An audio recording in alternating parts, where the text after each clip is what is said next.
I've seen like 3 raccoons in my whole life. Hello everyone, Jeremy Smith here at the Ameristar Casino in East Chicago, Indiana. We're here at the HBT main event. We had 579 players. We're down to our final 9. Let's meet our final 9 players.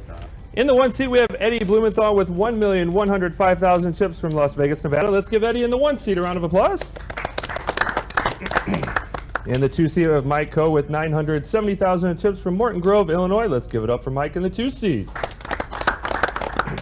And in the 3 seat, we have Josh Reichert with 2,820,000 chips from Janesville, Wisconsin. Let's give Josh in the 3 seat a round of applause. This is Josh's second HBT main event final table. He won this event in November. And in the 4 seat, we have Kevin Albers with 1,455,000 chips from Milford, Michigan. Let's give Kevin in the 4 seat a round of applause. And in the 5 seat, we have Mike O'Neill with 4,920,000 chips from Royal Oak, Michigan. Let's give Mike in the 5 seat a round of applause. This is Mike's 4th HBT final table. Mike has a win, a 3rd place, and a 6th place. And in the 6th seat, we have Henry Zoe with 1,270,000 chips from Saginaw, Michigan. Let's give Henry in the 6th seat a round of applause. And in the 7th seat, we have Dave McDermott with 1,775,000 chips from Homewood, Illinois. Let's give it up for Dave in the 7th seat. And in the 8th seat, we have Nick Budzikowski with 1,380,000 chips from Hobart, Indiana. Let's give Nick in the 8th seat a round of applause. This is Nick's 2nd HBT final table. And in the 9th seat, we have Brett Apter with 1,710,000 chips from Nashville, Tennessee. Let's give it up for Brett in the 9th seat. All right, coming back to 25,000, 50,000 with a 50,000 big blind. Go ahead and shuffle up and deal. Our button is in the 8th seat here. 25,000, 50,000. 23 minutes left at this level. Go ahead and hit the space bar. Thank you. All right, welcome inside the Ameristar Casino Hotel East Chicago. James Larson alongside my broadcast partner, Mr. Kenneth James.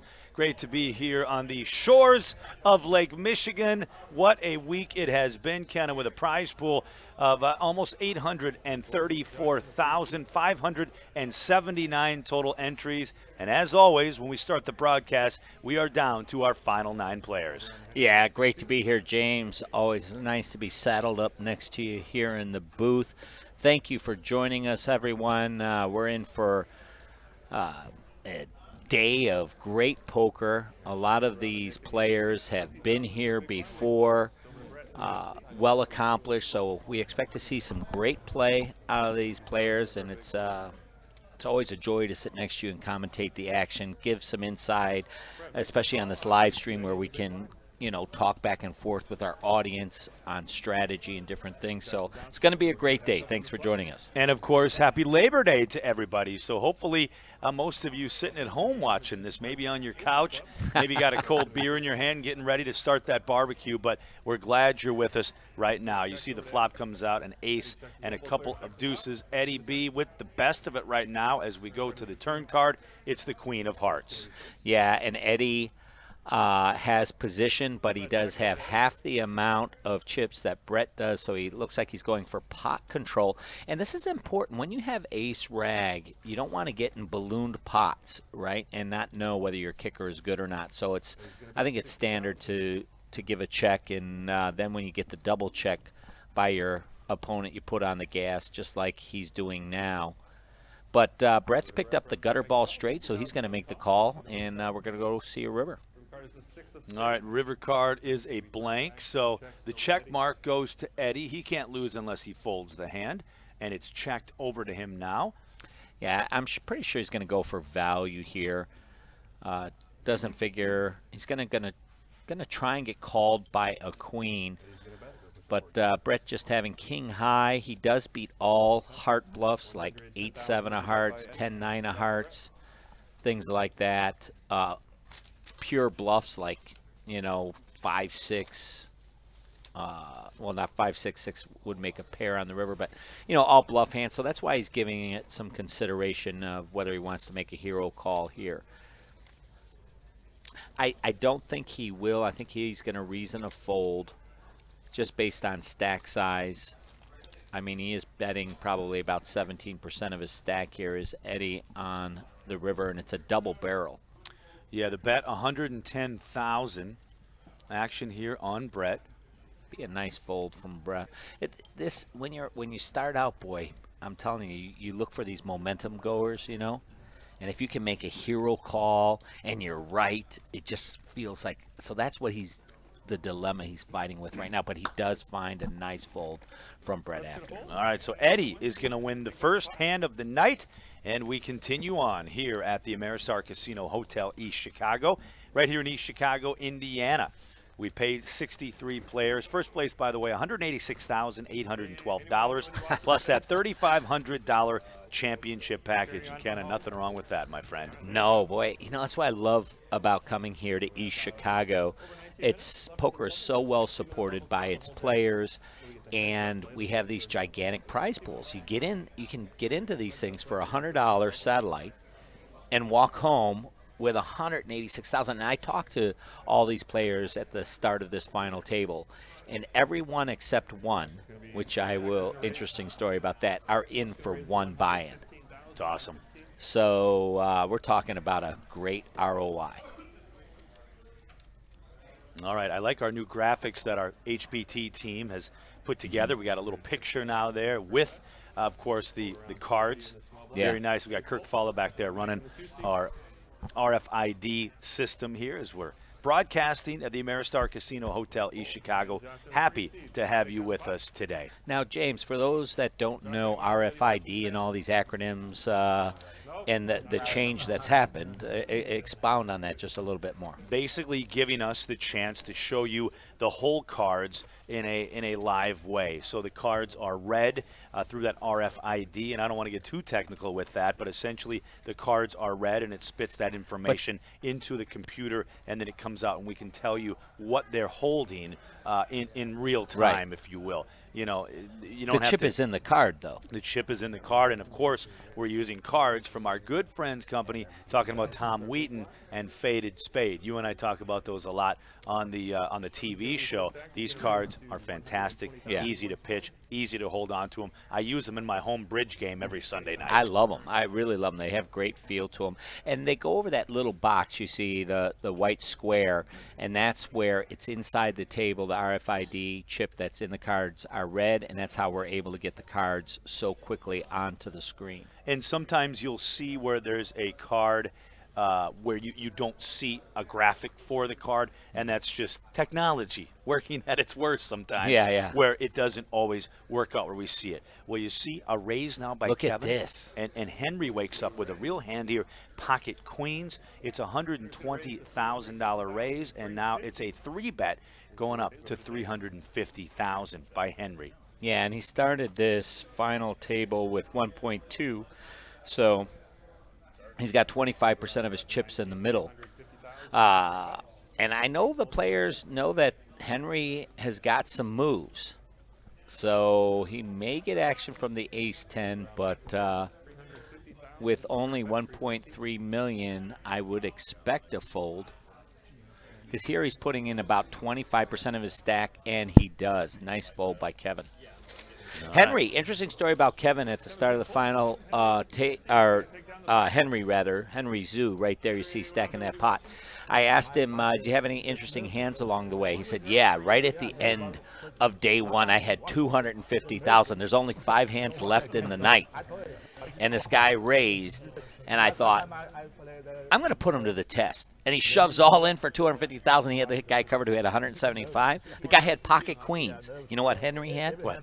Ace-10. Oh, wow. And everybody's going, what? Sucked out, got an ace. And doubles up. Doubles up to $500,000, and that was a key hand he said he had that got him here.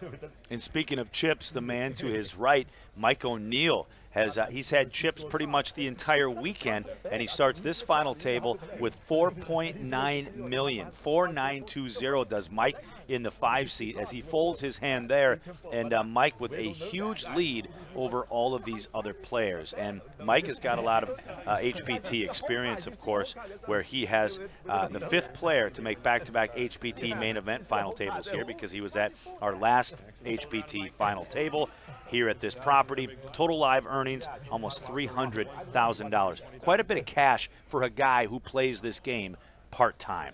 It sure is. That's a nice part-time income. Yeah, it sure is. You know, those of you at home, you can always think about making poker your second job. People are doing it more and more to just supplement their income. You know, not just make it your career, but it's a nice supplementary income if you can do it. All right, Kevin is going to go ahead and make the call, defend here in the big blind with 5-4 of diamonds. So King 10 going up against 5-4 as we go to the flop. Comes out Queen 5 deuce. And this is the tough part when you do defend with low cards. You really are looking for lightning in the bottle because you got to flop to your hand. And here he does, Yeah, and then bam, bada, boom, boom, boom. 3 of a kind now for Kevin as the 5 of hearts hits the turn card. And now a queen on the river. Kevin looking for some value here. Those now the chips for you guys watching. The tan are 25,000. The blue, those are the kings of the court. They're worth 100K a piece, and the gray are 5K. So gray 5K, tan 25K, blue 100K. Yeah, and Mike's going to see the news there that Kevin had makes quite a hand out of the big blind there with a full house. Fives full of queens. Mike Hero calling there. I guess he beats heart draws and some heart draws, some club draws, and decided to make the hero call. So there you have 2 different approaches, right? With Mr. Apter folding, deciding not to make the hero call with king high, and Mike falling victim to it. Those early pots mean, like you say, James, they mean a lot when it comes to momentum. Sure. So they're not just for nothing. Well, it's good to get off to a good start. We've talked about this before on the TV show where the first orbit, the first few hands, trying to get the nerves out. Some of these guys maybe haven't played on television before. You're under a microscope. You've got announcers. You've got the graphics. We have interviews. Cameras are poking in and out. So I think it takes a little bit for some players. I know it would for me, as you're playing all week long and then all of a sudden it changes into this, microscope. And I think it's important early on just to find your relaxation point where you can just get back to that mode you were in. That's a good point. And sometimes that comes different for everybody. Sometimes you can get comfortable after 15 minutes. Sometimes it's a time thing. Other times people have to either win a hand or sometimes lose a hand to really get that emotional charge and get them off that fear and into playing their hands. A 5 and 2 trays here on the flop. Mike's going to check his 9-8 over to Nick. A bet of 175,000 and a quick fold by Mike. But yeah, it's always a little different. Like I said, playing on the HPT final table, and that's any tour. And now everybody, whether it's MSPT or WPT, everybody's got the live stream going, and I think players are just kind of used to it. And a lot of players look forward to that. It's fun to play on TV. You text your friends, say, hey, go to Twitch. These guys are going to be talking about me. You tell your girlfriend, your dad, your mom, and it's fun. And I love that we have this ability to broadcast now in 2019 live to the entire world through our platform on Twitch. And we're glad you're with us today. I'm James Larson alongside Ken and James. Ameristar Casino Hotel East Chicago. It rolls off my tongue because we've been here so many times. We were just in our Chicagoland studios over the weekend voicing new TV shows that will air, and we're especially proud of the affiliate we have right here 35 miles to us in Chicago, and I'm talking about NBC Sportsnet Chicago, formerly Comcast. We appreciate your support of this show, and you can catch us every Sunday night at 9 p.m., and then that'll rerun again at 1 a.m. on Monday morning. All right, so action now on Mike 6 deuce. Not much for Mike so far in the early hands here of this HPT final table. Henry with an 8-5 in the big blind, and he's going to check his option. So it's Dave and Henry. King 10 going up against the 8-5. And the flop is Jack 9-5. So Henry gets a little piece of that.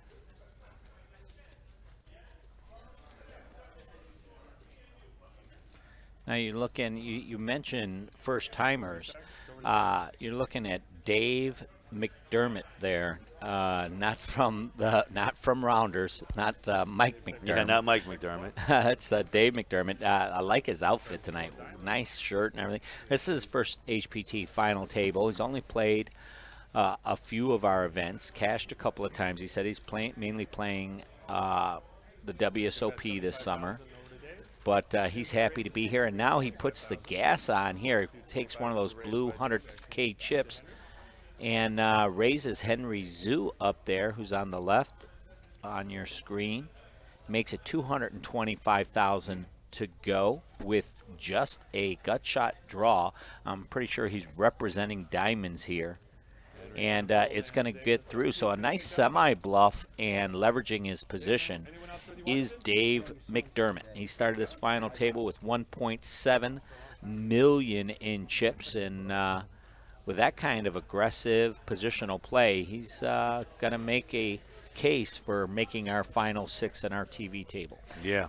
Looking at the chip counts there. Yeah, look at Mike with the 93 big blinds with 4.7 million in chips. Wow.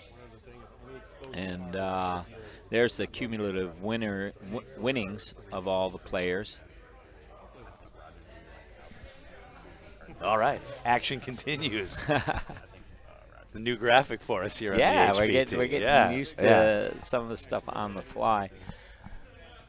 All right, action over to Mike K. He's looking at King Queen, and it looks like he's going to get all his chips in the middle with 2 big Broadway cards, all in for 475,000. Josh gets out of the way. Action over now to our chip leader in Mike O'Neill. We've seen him a lot this weekend. Just kind of ran into him in the steakhouse, and we saw him down at the bar and walking around. Just buying us beers, yeah, man. He bought us did beers, buy us right? around. Say, hey, suckers, on the rail, I'll buy you a beer. And it looks like this all-in more than likely going to get through, and it does. So Mike's going to go ahead and pick up the blinds, and Annie's there. His King Queen is good. We used to call that hand the HPT special. It was a hand that we saw early on, somewhat overplayed at times. Now, obviously, on a short stack, you wake up with 2 big Broadway cards like they're a little different. But we used to see the King Queen overplayed, almost played like Ace King. And we would see it go down in flames a lot of times because anybody holding that ace, all of a sudden, boom, right on the flop or the turn, all of a sudden you're behind. Well, yeah, it could, it can blind you. It's called royalty. Right. The kings and the queens, right? It can blind you when it's really a marginal trap hand, meaning you can get trapped in the hand and easily make second best because a lot of people are playing ace king or ace queen. So good point, James. Kind of an overrated hand at times. I like to think of it as a blind catcher. You know, it's nice to pick up the blinds, steal the blinds on a full table. Right, Obviously, when it gets shorter handed, it becomes a much better hand. More of a premium hand when you're playing got 4 or 5 especially handed, suited because you give yourself straight and flush draws. But Yeah. king queen offsuit, I think, definitely over regarded as a premium hand when it's actually not, because you run into hands like Dave has here in ace queen. Right. And then all of a sudden you're dominated when you come to the flop. If you're in an all-in situation, it's like, oh, he's got ace queen. Yeah. I have king queen. To the rail I go. Well, this is going to be interesting as Mike opens up a little wide here, but he does, one of our chip leaders here. So this is standard. He's definitely got a blind picker. And Mike kind of a 9-7 of hearts. Mike kind of a quiet player at the table. One of the good guys. Just doesn't say much. He's not going to get in your face. He's not going to bore you with bad beats at the end of the night. He just kind of does his thing. Great attitude. Great attitude. And he doesn't play a lot of poker tournaments. I saw him at the breakfast restaurant this morning here in the basement of the casino. And he said, you know what, James, I play maybe 15, 20 tournaments a year, tops, and I don't play any cash. This is what I do. He's almost a lot like Craig Casino in that. Now, what do you think of the strategy here by Dave McDermott there? You can see in the pattern shirt. Love the look. I really like it. It looks like a pro, and I like his body position. But he just flatted with ace-queen from the small blind. I think standard to a back position raiser, you would 3-bet, take the lead, and now you could lead out, steal position and force your opponent to a hand by just flatting. You're almost forcing, but Mike does not leverage his position. And bet the flop. I think that's a mistake because now Dave can steal it away here. So interesting development there in the way that hand was played. Both players taking different lines than I would. I would have 3-bet with the ace-queen, take the lead, c-bet the flop, and put Mike to the test. And if I was Mike, when my opponent shows weakness, just calling pre-flop. When he checks to me on the flop, heads up, if I'm the pre-flop raiser and check to, I'm betting probably close to 80% of the time. Yeah, and I think in this match, and we'll see, I don't predict that Mike is really going to try to push people around with his chip stack. I think Mike is going to play the same strategy that got him here, and I don't think that's going to change. Just so because he's not going to. You say he's not going to open up and c-bet bluff and stuff. No, like I mean that? I don't think so. Even though he opened there, raised with 9-7, I don't think he will. I don't think he's going to try to push players around. I think he's just going to try to play the game that got him here. Hopefully, let some of these other guys take each other out, and Mike will play the cards that are dealt to him. You see Josh here with a real hand, pocket jacks, raising up to 115,000. Mike's going to get out of the way. Over to Henry with 9-8 of clubs. And there's always those fun hands, those speculative hands like a 9-8, because it looks nice. It's suited, it's connected, but Right. with a raise to you, So- you've got to release it. But as an amateur, those hands, I think, and especially if you haven't played a hand in a while. Right. Let's say you're in a tournament and you haven't played a hand in 6, 7, 8 hands, and all of a sudden you wake up with something like that, or something like a Queen 10, where it's not a premier hand, but it's like, I haven't played in a while. I'm going to make this call and see a flop just to see what happens. Yeah, and that's okay as long as the strategy basically is you go by percentage of your chip stack. When you've got a speculative hand, 9-8 suited, Queen 10 off, if it's 5% of your stack or less, you can get in there and speculate, gamble it up. If it's more than 10%, it's a clear fold. So those of you who are at home and listening to some strategy, want to give you that strategy, and you're thinking, man, should I play this single gap suited hand, or should I speculate? Is it just by feeling? No, use some numbers, use some math. If it's 5% or less, get in there. It's worth the risk. If it's 10% or more, it's not. So and with me, Ken, in my game, and what I saw with a lot of amateurs is you talk about that 5 or 10%, but when you do that 10 times, all of a sudden now you're all of a sudden out of chips, and that happened to me early on with tournaments where I would gamble up, make that call, because when you start, you got all these chips in front of you. Okay, you got all your chips in front of you, and you slowly just kind of bleed them off. Well, and yeah, but you got to regulate it hopefully with some premium hands, of course, and you got to, of course, So yeah, you just can't always be in there speculating. A good point, panning for gold and coming up with nothing. Are you going to be out? Yeah, and it's not every time, but it's more often than you should sometimes. And I'm talking I see about what you're saying. all of a sudden 1 out of 5 hands. I'm trying to take that risk to see, put in those chips to see a flop with a suited connector or something like that. And then all of a sudden, before dinner break, all of a sudden you're down to 30% of what you started with, and now you start to get a little nervous at that point and making bad decisions. So Dave raising here to 115,000, and Brett Apter out over to Eddie, putting the pressure on the shorter stack. Now, the average chips coming into this final table were about 1.3 million. So you can see Eddie a little bit on the short stack there. And we have Dave McDermott leveraging both his position and his chip stack. And you want to do that. There you go. The VPIP. Voluntarily put chips into pot. Dave McDermott, 30%, leads the pack. So he's the one that's playing the loosest and probably, based on his actions so far, the most aggressive. So he is what we would call the lag. And we'll get into counter strategies versus the lag, which is what drives a lot of players, especially those who play passively, how to combat that, how to combat this lag. This would be a little bit too laggy. I don't expect him to play here. Nick now with the ace-5, the wheel draw, ace-high in the cutoff. This is about a 30% hand range, standard to open with. Now Mike in the big blind, this is definitely standard to defend with, and he'd be way in front. The challenge here is that he only has 500,000. Should he get it in or just flat? I like getting it in this spot because not easy to hit a flop.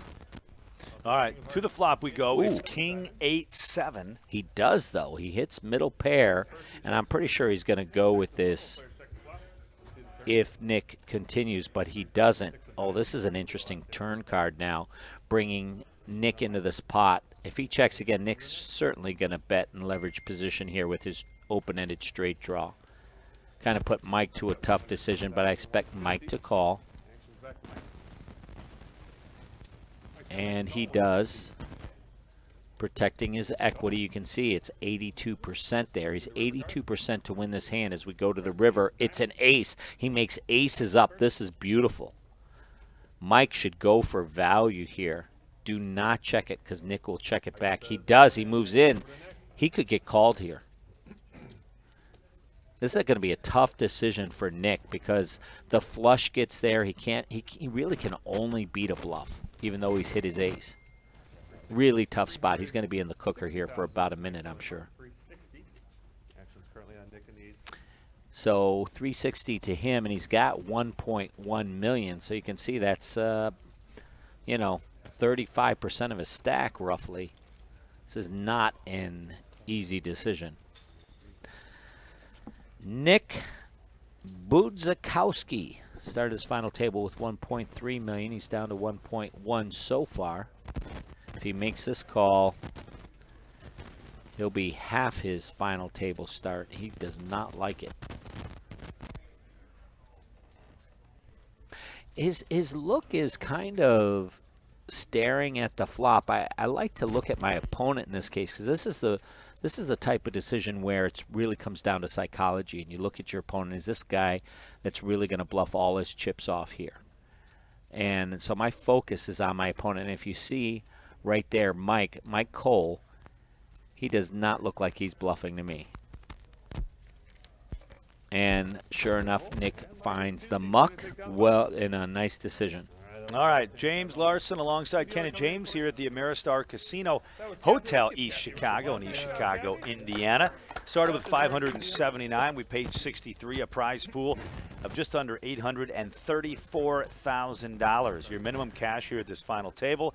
And the ninth place person will go home with $16,605. But first place money, $186,812. You see the chip counts there. Mike up top with 4.6 million, and then Josh, Dave, and Kevin. Rounding out the group there at the bottom, you see Mike and Eddie, but still in this thing with 965 and 915,000 respectively. So still 16 and 15 big blinds for the bottom of the stack. Blinds are right now 30, 60 with a 60K. Of course, we're doing the big blind ante, and I want to say hello to everybody that's watching us here on the live web stream. We want to thank Twitch for making this broadcast possible, and I figured out my login password, so I'm in there now, and we're on a 30-minute delay. So with that said, we'll try to keep up, but it's not really well, no, it'll be live with them. We're live to them, we're but live we're to at the them, 30-minute delay exactly. to protect the integrity of the game. Now, looking at the chip count there,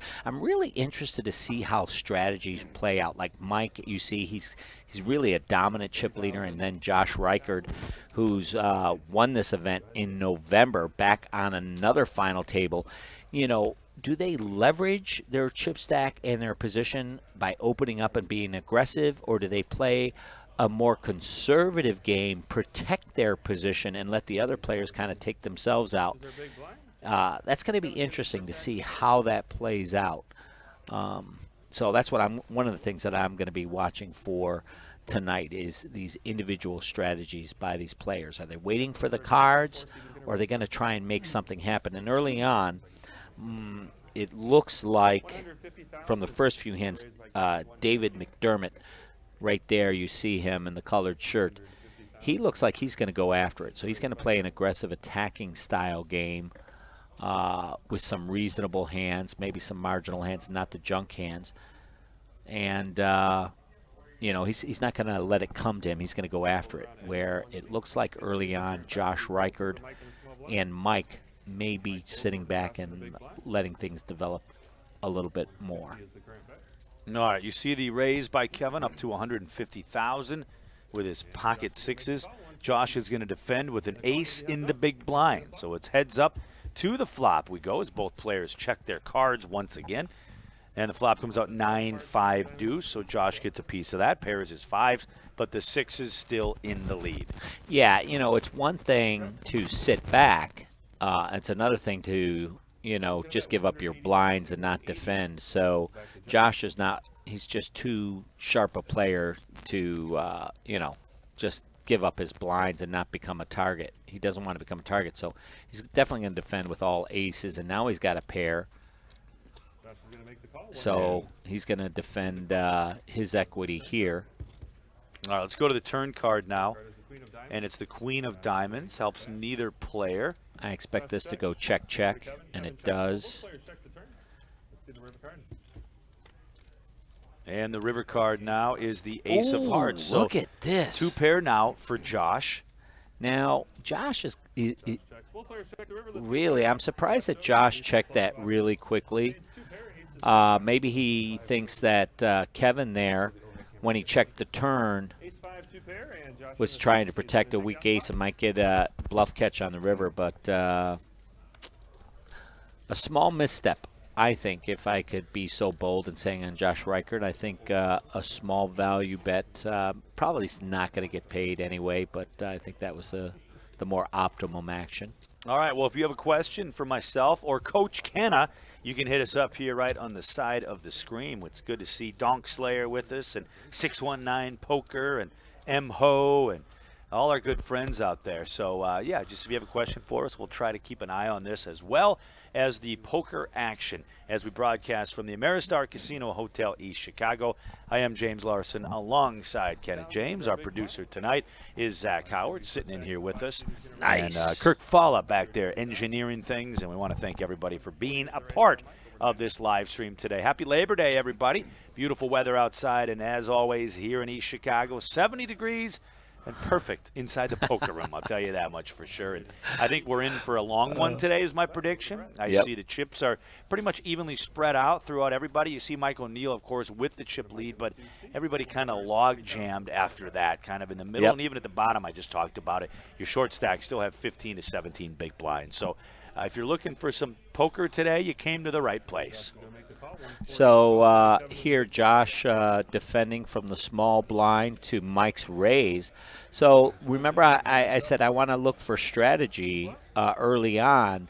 Here we have Mike O'Neill raising with King 9 of clubs out of position. And to the aggressor, and the bold goes good fortune many times. As you can see, he flops the nut flush draw. He's going to win this hand very easily, I think. Yeah, flop comes out Ace, Queen, 7, couple of clubs. This is the power of No Limit Hold'em of the semi-bluff. People say, well, a suited hand is only worth 3% more. That's true on the surface. However, it has much more value than 3% because it opens up bluffing opportunities. You don't have to make the flush. You can just make a flush draw, right? And a lot of times win the pot. Now, what is Josh got on his mind here? Is he drawing a line in the stand? Wow, he's going to raise it up here. So the original bet was $200,000 by Mike O'Neill. Look at this. This is not getting through. So Mike for sure is calling here. He may re-raise. Now, just for a strategy point, James, if you go deep in the hand, he raised under the gun or an early position, right?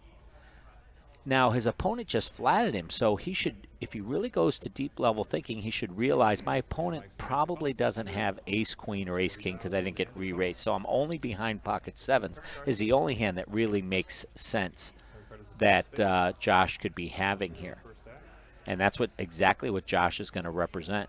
All right, 4 of spades comes on the turn. Wow, this is a key hand. Yeah, this is going to come down to, who's going to put their chips in the middle, and position so important now in this hand. And it starts off with Josh, who's first to act here. We talk about position all the time in live poker. And again, you really see how important it is as Josh now first to act. Josh, those 10 are $25K a piece. So $500,000 to each stack of 10. And he's going to double barrel bluff here with nothing. He's running without the ball, ladies and gentlemen. The pot was 1.7 million. It'll be interesting to see what this total bet is. 850,000. And I think Josh even knows himself. I'm representing pocket sevens here. He says, I'm representing pocket sevens, and he is going to try and ram it down Mike's throat. This is a line in the sand early on. Somebody with not much, just a flush draw, catching a lot of heat from somebody with nothing. Now, at this point, are you thinking what you're going to do on the next street as well? Absolutely. If you make Great this call? point. Yes. Because if he makes this call and misses, he's got to be able to say to himself, if I miss, What am I gonna do? What are we going to do? Well, if he just calls, that's what wow, he makes the call. Yeah. Little Because does he know he's got the best hand here. Well, we have two people running without the ball, actually, right Well- now. well- To the river call, and it's a 10. Oh, my God. Look at this. Oh, my God. Remember when I said aggression and bold? What is it? Favors the bold. Good fortune favors the bold. Well, Josh has been really, really bold in this hand. I don't think he's going to make anything. He's going to go for value now. That's all in over to Mike. Wow. And not going to be Mike there. quickly folds and takes a huge Oh, my dent goodness. out of What his a hand. chips. A little bit of a, would you call that a misstep there by Mike with the catching those I want to club- capture that. That's going to be hand of the night. I promise you. We're not going to see another hand like this. I don't think for some time. But we're going to be here all day, folks. Yeah, Mike's probably thinking to himself right now, had I repopped him once, had I repopped him. If I played it as a semi-bluff right. and really he wins the hand. Yeah, and the time maybe to do that repop was on the turn there, and he didn't do it. Josh reached in his gut and just gutted him. Yeah. He took Mike's play away from him and sent it back to him. Because Josh isn't going to make that call. Easier for us to say because we're up here looking with a bird's eye view with the whole cameras. But I again, instead of thinking of what was going to happen on the river if I didn't get it, maybe just make the decision on my opponent right there on the turn. Yep, that's a good point, let's James. do it. Very good but, point. But it's easier said than Yeah, done, it is. too. I mean, but, that's a lot. But you know what? But that's what champions are made of. I mean, Josh Reichard, to make that play at this moment, at this stage of the tournament when you don't have to, because he already has a lot of chips, right? But he's choosing to go right to the chip leader and take it away from him. Now, Mike O'Neill off to a horrible start, all things considered here. Came to the final table with almost $5 million in chips, and now down to about 2.3. We'll get an update here right after this hand. I mean, I am still reeling. I can't imagine what those two players are feeling inside. I'm still reeling from that hand just watching it. Well, and now we've got another hand here. We were talking about the last hand, and this one kind of got away with us. Mike K is all in with his 935,000 chips with pocket Oh, I tens. see it. Yep. The original raise was the mom and dad, the king, queen of spades by Dave. The mom and dad. I love it. You know what? You're the first one to introduce me to that. The mom and dad. He raises to 340,000. That's Dave McDermott, folks. He's the colorful guy on the table. He's been playing a lot of hands. Mike's got to feel good about getting his chips in pocket tens. But Josh, with that newfound wealth, he's not going to put any of it at risk now. I guess he's got too much now. Right, yeah, exactly. If he's seen his opponent's hands, he'd definitely take this. So 795,000 now for Dave to make this call. I expect him to call here. This is a matter of how many chips to your stack. This is the dilemma that you were saying early on, though, is he's afraid he might be duplicated and dominated with ace queen or ace king. He'd call in a heartbeat if he gets to the thought and consideration that my opponent is shoving with a pair. Now he's going to fold. Dave McDermott, 45 years old. He's an attorney from Harvey, Illinois. Now he lives in Homewood. Homewood. Is that Homewood? Homewood, Illinois. There's Mike Cole. All smiles as Mike Cole is conservatively played his short stack, and he's probably moved up to almost an average stack now. Whoa. We got a just like you at home that are watching us, we caught the freeze there, and James, you can't see it in the studio, hit the monitor like he was the Fonz. Yeah. You know, when the Fonz used to hit the jukebox and the record started playing? Yeah, when Pinky Tuscadero wanted to hear a song, Fonzie would go over. What's that, Zach? Oh, there we are. Hey, we're back on the camera. James Larson alongside Kenneth James as we broadcast here from the Ameristar Casino, East Chicago. Great to have you here. And this is one of our properties. It's like our home away from home because we're here so often. We have a studio that we do a lot of taping in right here. And, Kenneth, it's great to be back here. Great to be sitting next to you. And look at Donk Slayer. You know, join us in the chat and the talk. It's really cool. But Donk Slayer says, I've always wondered how Riker does it. Now I know. After watching that hand. And that's exactly right. I mean, wow. The thing that amazes me is people make moves on a short stack, you know, or they make moves when they have the big stack. But you don't see people making moves, a big stack versus another big stack, right, and putting it out there on the line. And that's what Josh did. And I got to hand it to him, man. That's a hell of a play. All right, we're back to live video here. Sorry for the technical difficulties, but we're back now. And you see Brett with pocket sevens, 60,000 to make the call, and he's obviously thinking about, all right, how much should I raise this up to? Pot of 210,000 right now. Brett in the 9 seat. We're waiting his decision right now. Some players in the chat asking, is there going to be any trivia today? Oh, there'll be some trivia. Or quizzes. Yeah, there will be yeah, some we have trivia. too long of a show on our hands not to have some trivia and quizzes, so stay tuned for those. We'll draw those up. Right, so Brett Apter, with 1.2 million in live career earnings, going to raise it up to 240,000. That's after Dave McDermott limped in with the King Jack of Hearts, so looking to isolate with his pair. And I know Mike O'Neill still steaming a little bit from dumping off some chips, and he's just hoping to pick up a real hand that he can get back in. And you know, whenever you lose some chips, you want to get back into action. But obviously, Mike can't do it right now with 10-6.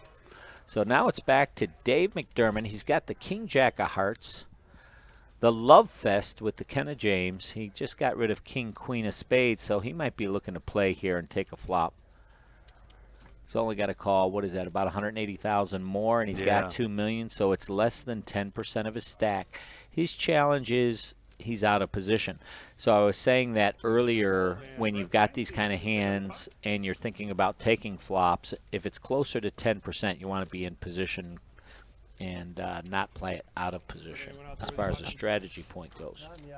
A little bit of a choppy start, I would say, here on the Choppy? HP. Just a little choppy. It's a choppy as far as the stream goes. Technical, a little. Well, and the cards. You know, it's just this has been a fun couple of. What do you mean choppy? What do you mean by that? A little choppy. Where I don't get that. Where choppy maybe, waters. Yeah, a little choppy. Maybe that's what the technical difficulties. Okay, yeah, the choppy waters. I'll give you that. Exactly. Like, you know, it's not been smooth flowing. Yeah. There's been.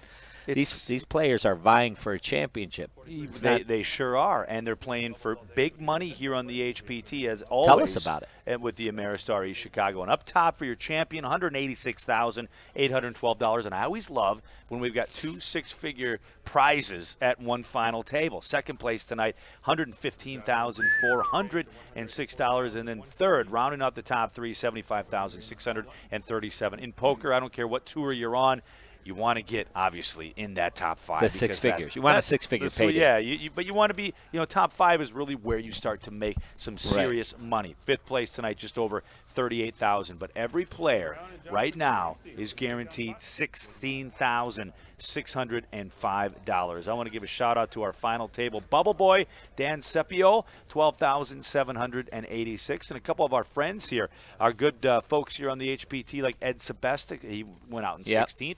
Nick Davidson, 19th. Aaron Johnson, 24th. Our good buddy Mike Puccio had a 25th finish. Chris Moon, 35th finish, and Mike Shin, 52nd. Nick Papillo, 53rd. Our next series is coming up. It's a mini-series, Hollywood, Toledo, and Ohio, September 5th through the 15th. I got to give a shout-out to a few of my students who were in this field. First of all, to Howard Feingold. He finished 3rd, really trying to make it to the TV final, and hear my commentating on his play. Congratulations to you. He finished where? 30th. 30th. I said 3rd. I'm 30th. sorry. No, 30th. So he outdid some of those. Yeah, and, absolutely. Joey McAllister, his first HPT event, he won a satellite and got in on this. Congratulations to him. And Sheila Nickel also played in as well and won her way in. So congratulations to those people who are special to me, and I'm very confident we're going to see one or two of them on a final table real soon. All right, we're glad you're with us here on our Labor Day broadcast. Broadcasting live on Twitch TV. Tell all your friends, if you've got folks that are wanting to cheer on some of these players at the final table, give them the address, and you can see the chip counts there. Mike O'Neill now second in chips with 2.8 million. Josh up top with 5.2. Those two had a big battle about 3-4 hands ago, and Mike still with 46 big blinds. No reason to panic, and obviously a player like him with the experience he has, we don't have to worry about him. We haven't seen any big pocket pair yet. We've only been on the broadcast now about, 15 minutes, 15, 20 minutes. Haven't seen a lot of those big pocket pairs. Seen a lot of Broadway cards, King 10, Jack 10. Yeah, the marginal 10, hands. The marginal hands. Which are fun to watch, though, James, because that's where, when there's some hands you're in front of and some hands you're behind, we call those the marginal hands. That's where it gets interesting, because that's where your decisions are the toughest, right? Anybody can play top set. Anybody can play aces. But, when you're playing sevens or king jack or ace 10 and you're facing a raise or a 3-bet, or like in this case, Mike has got the king 10 of spades.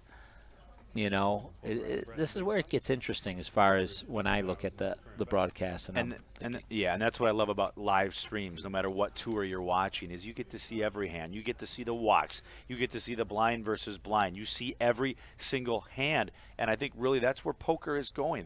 People love watching that live stream, love seeing every single hand. We'll probably be broadcasting here for 7 or 8 hours. But you see with this hand, a lot of royalty here with the three players. Ace Jack, Ace 10, King 10. Now, Brett has got the best of it with Ace Jack, but he also has the best hand within the worst position, and he's going to go for it. See, this is good timing. Look at Brett Apter here. Now, Brett Apter, I was just pulled him up on the Hen Mob. He's got 1.2 million in live cashes, so I'm sure he's got a good feel for where the other players are at for him to pull this trigger, and he does. This is good timing on his part. He knew he's making a squeeze with the best hand, and he gets that extra value when Mike O'Neill just flats, and that's why he makes that play. And the action continues here. Great to be back in the Chicagoland area. Beautiful weather all weekend. Great to see friends, and congratulations to everybody who cashed in this tournament. Said it before, 579 total entries, and we paid 63. Now, I remind everybody that we have got our cruise coming up, and cabins for that cruise, January 25th through February 1st, are selling quickly. Nearly 500 poker players have already booked through Card Player Cruises, and you can get your booking for as low as $900 per person. Details at cardplayercruises.com. I've been on 3 of these things. You've been on more than 3 of these things. It is a good time. A dozen or so. Yeah, some of my best friends in life today come from people that I've met on those cruise ships. It's a lot of great poker. It's plenty of good times, plenty of food, plenty of parties, plenty of excursions. All the information at cardplayercruises.com. Action to Henry Zhu here with Queen Jack of spades. He's shrunk up a little bit here. Makes it 150,000 to go. One blue, that's 100K. The Tanner, 25K. He's got to get something going. He's down to 965,000. And this is the hand to do it. Action now over to Eddie. Eddie Blumenthal started this final table with 1 million in chips. We haven't heard much about him. I'm sure he'll make his voice heard before too long. But how about Henry Zhu taking home that? I talked to him before today's final table. He said he wasn't even planning on playing. He usually plays all the flights and gets in, and I played some poker with Henry. He says, yeah, I'm really committed, but I didn't feel it, and my mom's sick. I was going to go see my mom, And then he said the last flight, he woke up, he just had a feeling. He says, yeah, I'll just go fire one bullet. Wow, And now here he unbelievable. is. And now here he is at the HPT final table. That's awesome. The Bad Joker, when will the November St. Louis schedule be out? We'll have Corey Stewart popping in here, and he can give you some more information on that. Give us about 5-10 minutes, and we'll get back to you with that information. Henry Z now with King 10 after winning the last hand. He's going to release that. Now over to the 45-year-old attorney. That's Dave with Queen 10. Not shy to get in a pot, but he's lost his last couple, speculated with King Queen of Spades and then King Jack of Hearts, and wasn't even able to get to the flop, so he's tightened it up a little bit there. Over to Brett after he folds his 4-3. Now Eddie Blumenthal, we may see some action from him now with the Crablar, the King 3 of clubs. And you see he kind of looked over at his opponent's chips there. Said, hey, how many chips you got over there underneath your hands? And he just makes the call, trying to see a flop. I think Mike will be happy to see a flop here, as long as it's not clubs. He'll get clubbed to death. Yeah, he will by the Crablar. All right, to the flop we go. And it comes out ace-7 deuce, only one club. I think I like, if you're going to play from the small blind here, even though you don't have that great a hand, if you're going to play, rather than limp, I like just doubling the big blind. Just forcing him to some type of hand. And that also opens up for you to represent like an ace here in this spot. It's hard for him to represent an ace when he didn't raise pre, but Mike having none of it just gives up the pot rather easily. Speaking of one of those good friends that we met on the cruise, Steve Fox, Ironman 0509, watching us. We got to see him here. He ran well the first day, but towards the end of the night, his luck changed, and he was eliminated on the last hand of the night of his day one. Day one, yeah. And he had a lot of chips, too. He did have a lot of chips. And he came down, had like $500,000. He had a chicken wing in one hand and a healthy stack in the other, and just like you know it, that's how poker goes. Before you know it, you're down to the bone. You're down to the nub. All right, action continues here. Over to Mike O, our chip leader. Mike O'Neill was our chip leader when we started today, and now he is down in second place. We'll give you an updated chip count here in a minute. They kind of switch places. If you notice, he's now got about 2.8 million, I think, and Josh Reichard has got 5.2, and before that hand, it was exactly the opposite. So they basically flipped positions. It was really the hand of the day so far. Big hand of the day with Josh and Mike. I hope they have that on the highlight reel. Again here, the deck not waking up quite yet. Seeing some average hands here, some 9-8, some king deuces. No fireworks yet here on the HPT, but trust me, it'll come. But again, you said it earlier. I think it's fun to watch poker like this when you've got to create hands. Maybe you're not given big cards, but you've got to be creative with your bet sizing. With what you have. And you sometimes you get in there. And this is the difference with the pros. They kind of know, like Josh Reichard knows how to play top pair, no kicker, where some players don't. And so they get scared, so that's why they don't play. Like Mike here, I don't know. Nick, rather.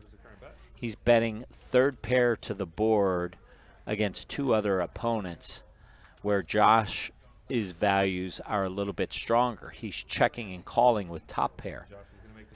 So, poker is a competition of values, and I think Josh has got a little bit higher values than Nick, especially as displayed in this hand. Here he's checking and calling with top pair. Good by Nick to slow down on the turn. To the river we go. All right, river card 10 of diamonds, so the check mark goes to Josh. So now the question is, can he go for some value? Absolutely, and I expect him to do so. He's not going to get called by missed hearts, but he can get called by a queen. That's interesting. He checks again. He's going to show the ace, but the king is going to win this. So Josh wins the pot. I'm surprised Josh didn't go for value there because his opponent checking back on the turn with two hearts out there, he's got to know that his opponent probably doesn't have a king. But you know what he did? He elected to go for bluff catching. He thought he'd get more value by checking and having opponent who had a heart draw, realizing that their only way to win the hand is bet. So I can't fault him there. That's just one of those judgmental or judgment calls when you're a player, which line you're going to take, whether you're going to go for thin value, try and get called by a queen, or you check it if you think that your opponent's got the flush draw and try to bluff catch. I want to remind everybody about a fun event coming up at the Golden Gates Casino and Poker Parlor, one of our hottest spots on the tour, and that'll start 9/11 and go through 9/23. So finish off your poker summer with us out there in Black Hawk, Colorado. Henry Zhu, he finds the muck, a nice tight fold from him. Looks like it's over. Oh, now Mike back at it here now. He raises with the old single gap suited. Yeah, and he's gonna raise right into the pocket kings here of Josh. Oh boy. These two going at it again. And you see, remember I was talking about strategy-wise. Mike opening wide, both with king 9 suited, now with 9-7 suited from under the gun. That's pretty wide. So his strategy was to come out in an attacking style, use his chips as leverage to propel him forward in this tournament, where Josh's strategy was to outplay his opponents. And, Mike's going to fold after the re-raise. Nice discipline by Mike O'Neill getting out of the way there. Sometimes, after you've been beaten by someone, your ego can get involved and say, dang it, I'm taking a flop. I'm going to get you back. Right. That vengeful revenge, and you take it personal. One of the basic principles of poker is don't take anything personal. It clouds your judgment and your technique. So good on him to fold and get out of the way. So we were talking about the cruise. Kenna, what do you like most about your cruising experiences? What is it? If you could name one thing, what is it for you? Well, I've always done well. The tournaments on the cruise, I've always done well. I've got my HPT victory on a cruise. I've got 3 final tables, so I love the poker. I'm going to be honest. But poker aside, I like walking out onto my balcony and taking in that ocean air and the breeze and just the rocking. It rocks you to sleep at night. Some people don't like that motion. I love that motion. Yeah, I do too. Reminds me of being back in the womb. Right. I'll tell you what, it's a lot of fun, and we're booking right now, cardplayercruises.com. Josh, wow, it's a rerun here. Pocket Kings? Oh, man. Well, you just had Pocket Kings. And this is on the place where people think you're stealing the button, so this is one of those great spots in which to get them. But you need somebody to have a little something, and everybody has a whole lot of nothing, as you like to say, James. So talking about the cruise again, though, you get to meet a lot of people because we have our own area, our own room where when the boat is cruising, you get to go in and play card games, and you can play everything from 1-2. You can play 2-4, limit poker. There's whatever people want to play, they'll spread it. They'll spread it.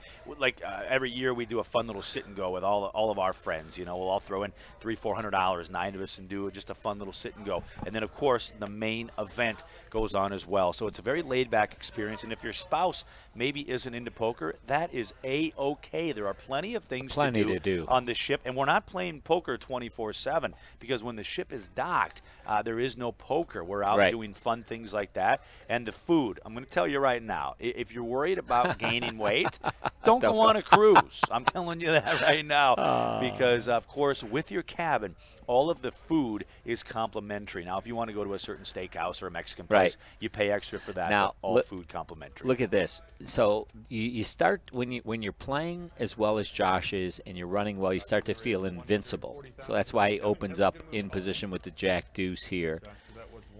Kevin's had enough. He says, I've been on the spectator bench long enough here. I can't watch anymore. I'm getting my chips in here. And 800,000 with the blinds being what are our blinds actually? 20, 40.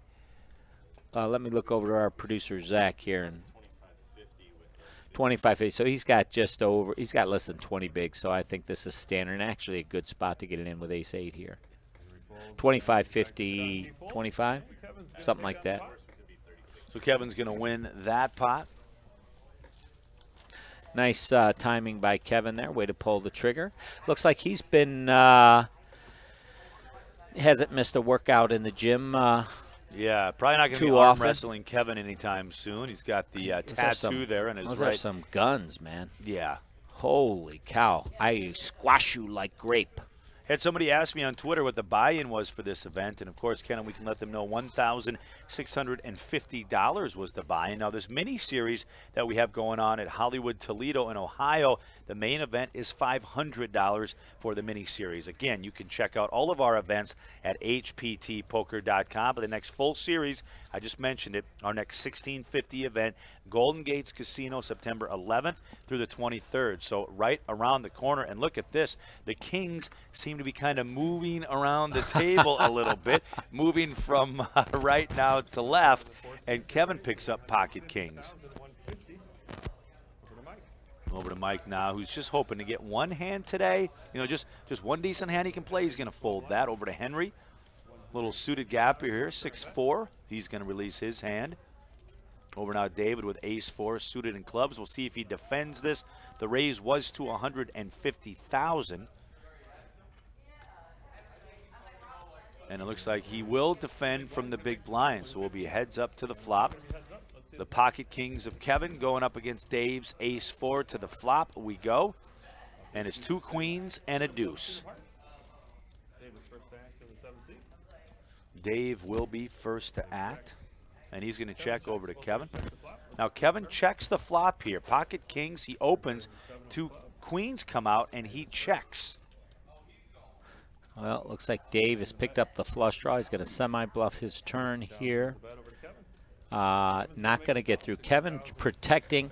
This is called a defensive trap. You're protecting against the queen and maximizing your value against bluffs. So you're managing pot control here, and he's played this hand perfectly. He's going to make an easy call here. Unless he sensed that Dave is just block betting, he may go for a little extra value and put, and he does. Yeah, there's the raise. Nice read here by Kevin to get more value from his kings. Wow, and look at this. What? I was calling with ace high. Yeah. Queens and deuces with the ace he's playing there. He hero called, hoping he was chopping, but instead he got chopped up and chopped down. Like, unfortunately, what's happening to our rainforest with those fires lately. Yeah, you're right about that. All right, folks, James Larson, my name, alongside Ken and James. Glad you're with us here at the Ameristar Casino Hotel East Chicago.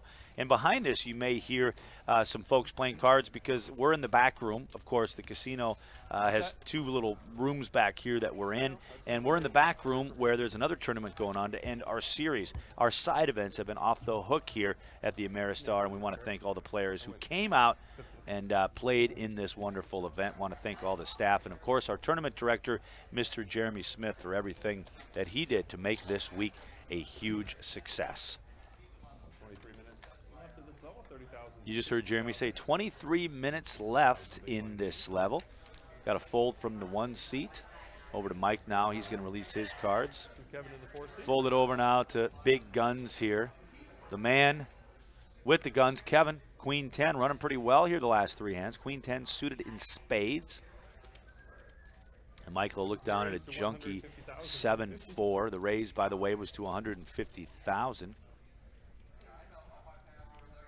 Mike gets out of the way. Henry Z now with Queen Jack suited in diamonds. Henry with about 1.1 million in chips.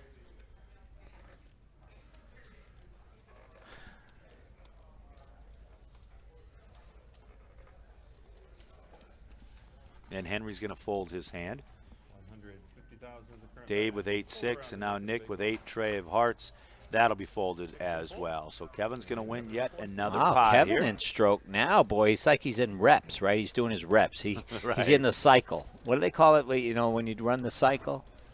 Yeah, he's probably got the his circuit. The circuit. He's He's doing his circuit now. He was quiet for a while. Now he's picked up a key 3-bet shove in the ace-8, and then, like I said, I'm telling you, if you watch this, and thanks for joining us, all you folks at home on this great Labor Day. We have over 200 people in the chat. Great to have you with us here on this Labor Day as we watch this HPT final action. But one of the things I want you to watch for is how fortune favors the bold. You know, the aggressive action by taking the lead, taking, a step of faith. The deck tends to conspire in your favor. We've watched it a few times, but watch it play out throughout the day, and you see if that's true or not. Dave folds his 7-5. Nick gets out of the way. Now action to the 9 seed here. Brad, he's going to fold. What? You don't look. Or Brett's going to win the hand, rather.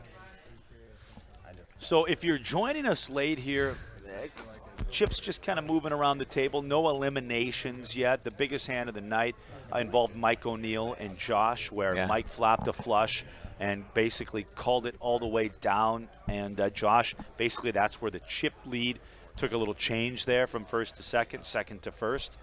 And well, I think the story in that hand was Josh Reichard check raise bluffing with air, with nothing, and then continued to double barrel with just a gut shot draw. Got there on the river, forced Mike O'Neill, who had the nut flush draw, into playing it passively instead of going for it, and whiffing the flush draw, and just really just wrestled that pot away and took over the chip lead. That was the story of the night. Kevin raises to $150,000. He's 36 years old, and he's an insurance agent with $162,000 in career earnings. So if he wins this thing tonight, he'll more than double what he's made in his entire career.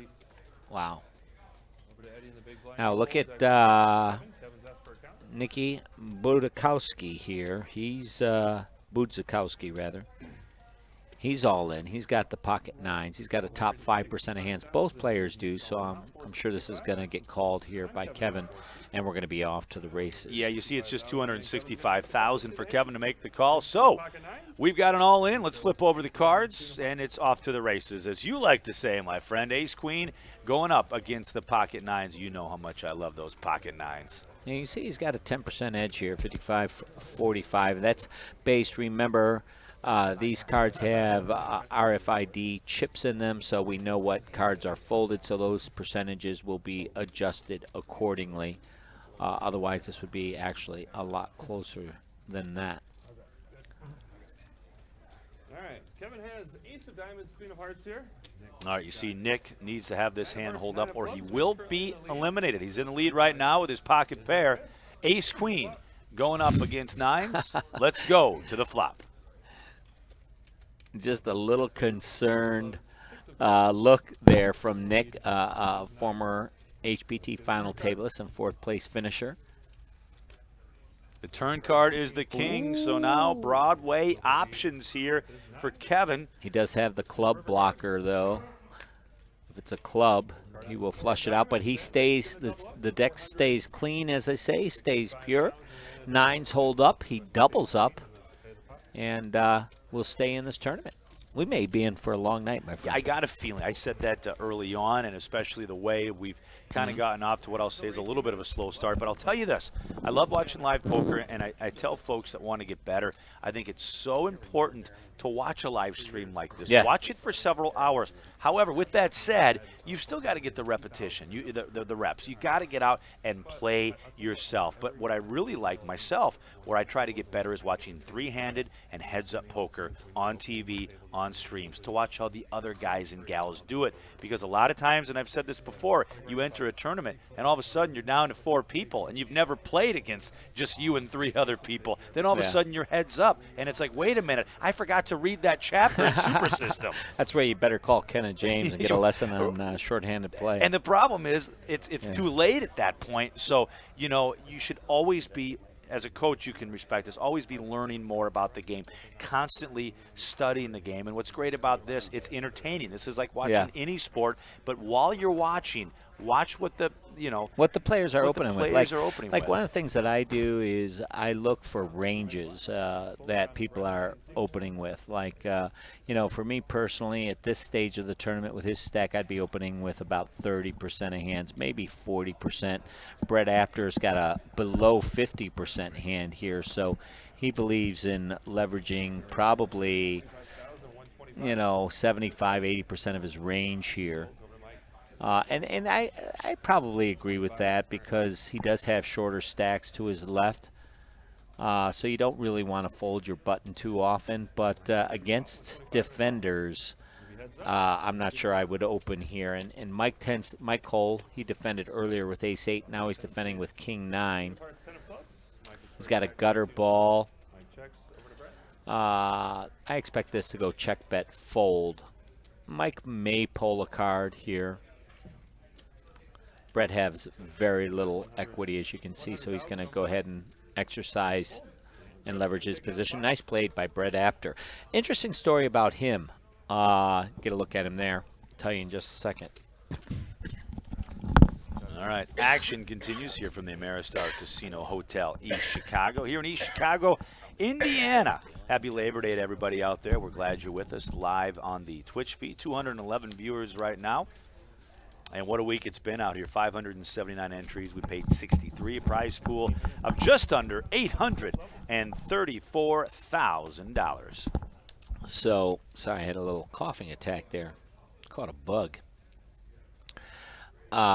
Get to Brett Apter in just a minute. Let's go with this hand here.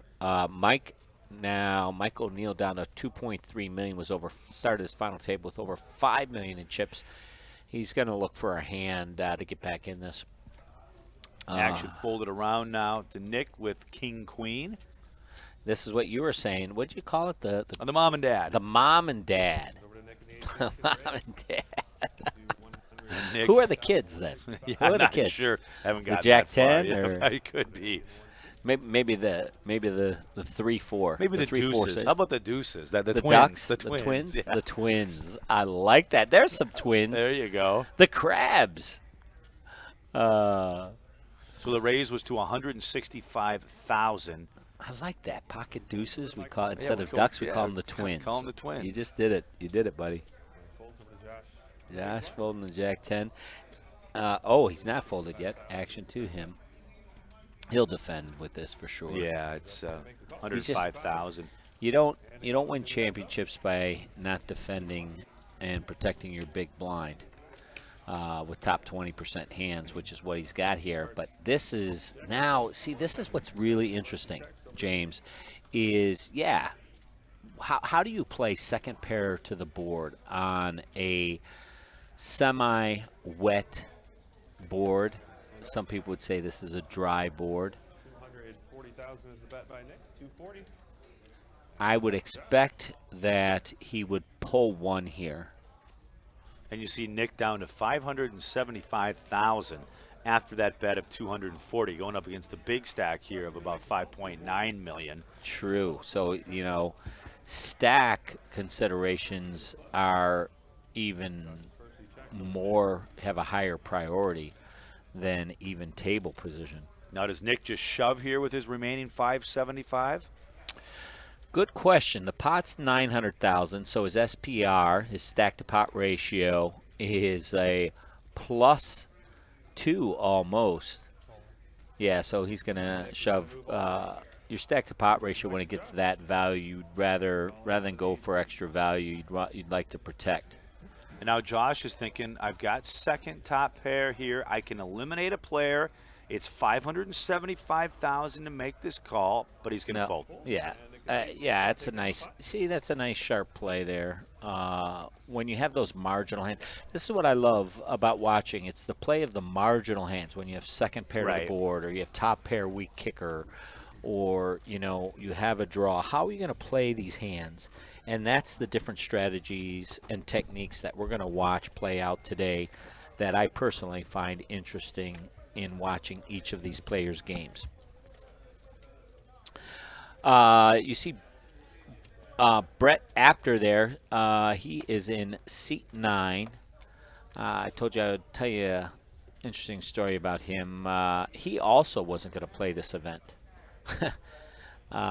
He had his girlfriend in town, and she was really counting on going out Saturday night. He says, "Well, I'll make sure I'll have Saturday free." Well, that puts him in Friday's tournament, making sure he gets through. He had to fire a second bullet. Didn't get through. He says, I'll fire another bullet because I can't play on Saturday, right? He's got the pressure of the girlfriend to take her out on Saturday. So he's the only player in for more than one bullet today. He's in for 3 bullets and got through on Friday so he could have Saturday off with the girlfriend. Well, I'd say it worked out very well for him. Sure did. Yeah, I like to have his priorities in straight there. That's pretty good. Now he's called with the mom and pop, the king queen, after Nick Budkowski raised with the pocket nines, a favorite hand of his tonight after doubling up with it. Josh is going to make the call with the queen jack of clubs. The brother and sister will call that.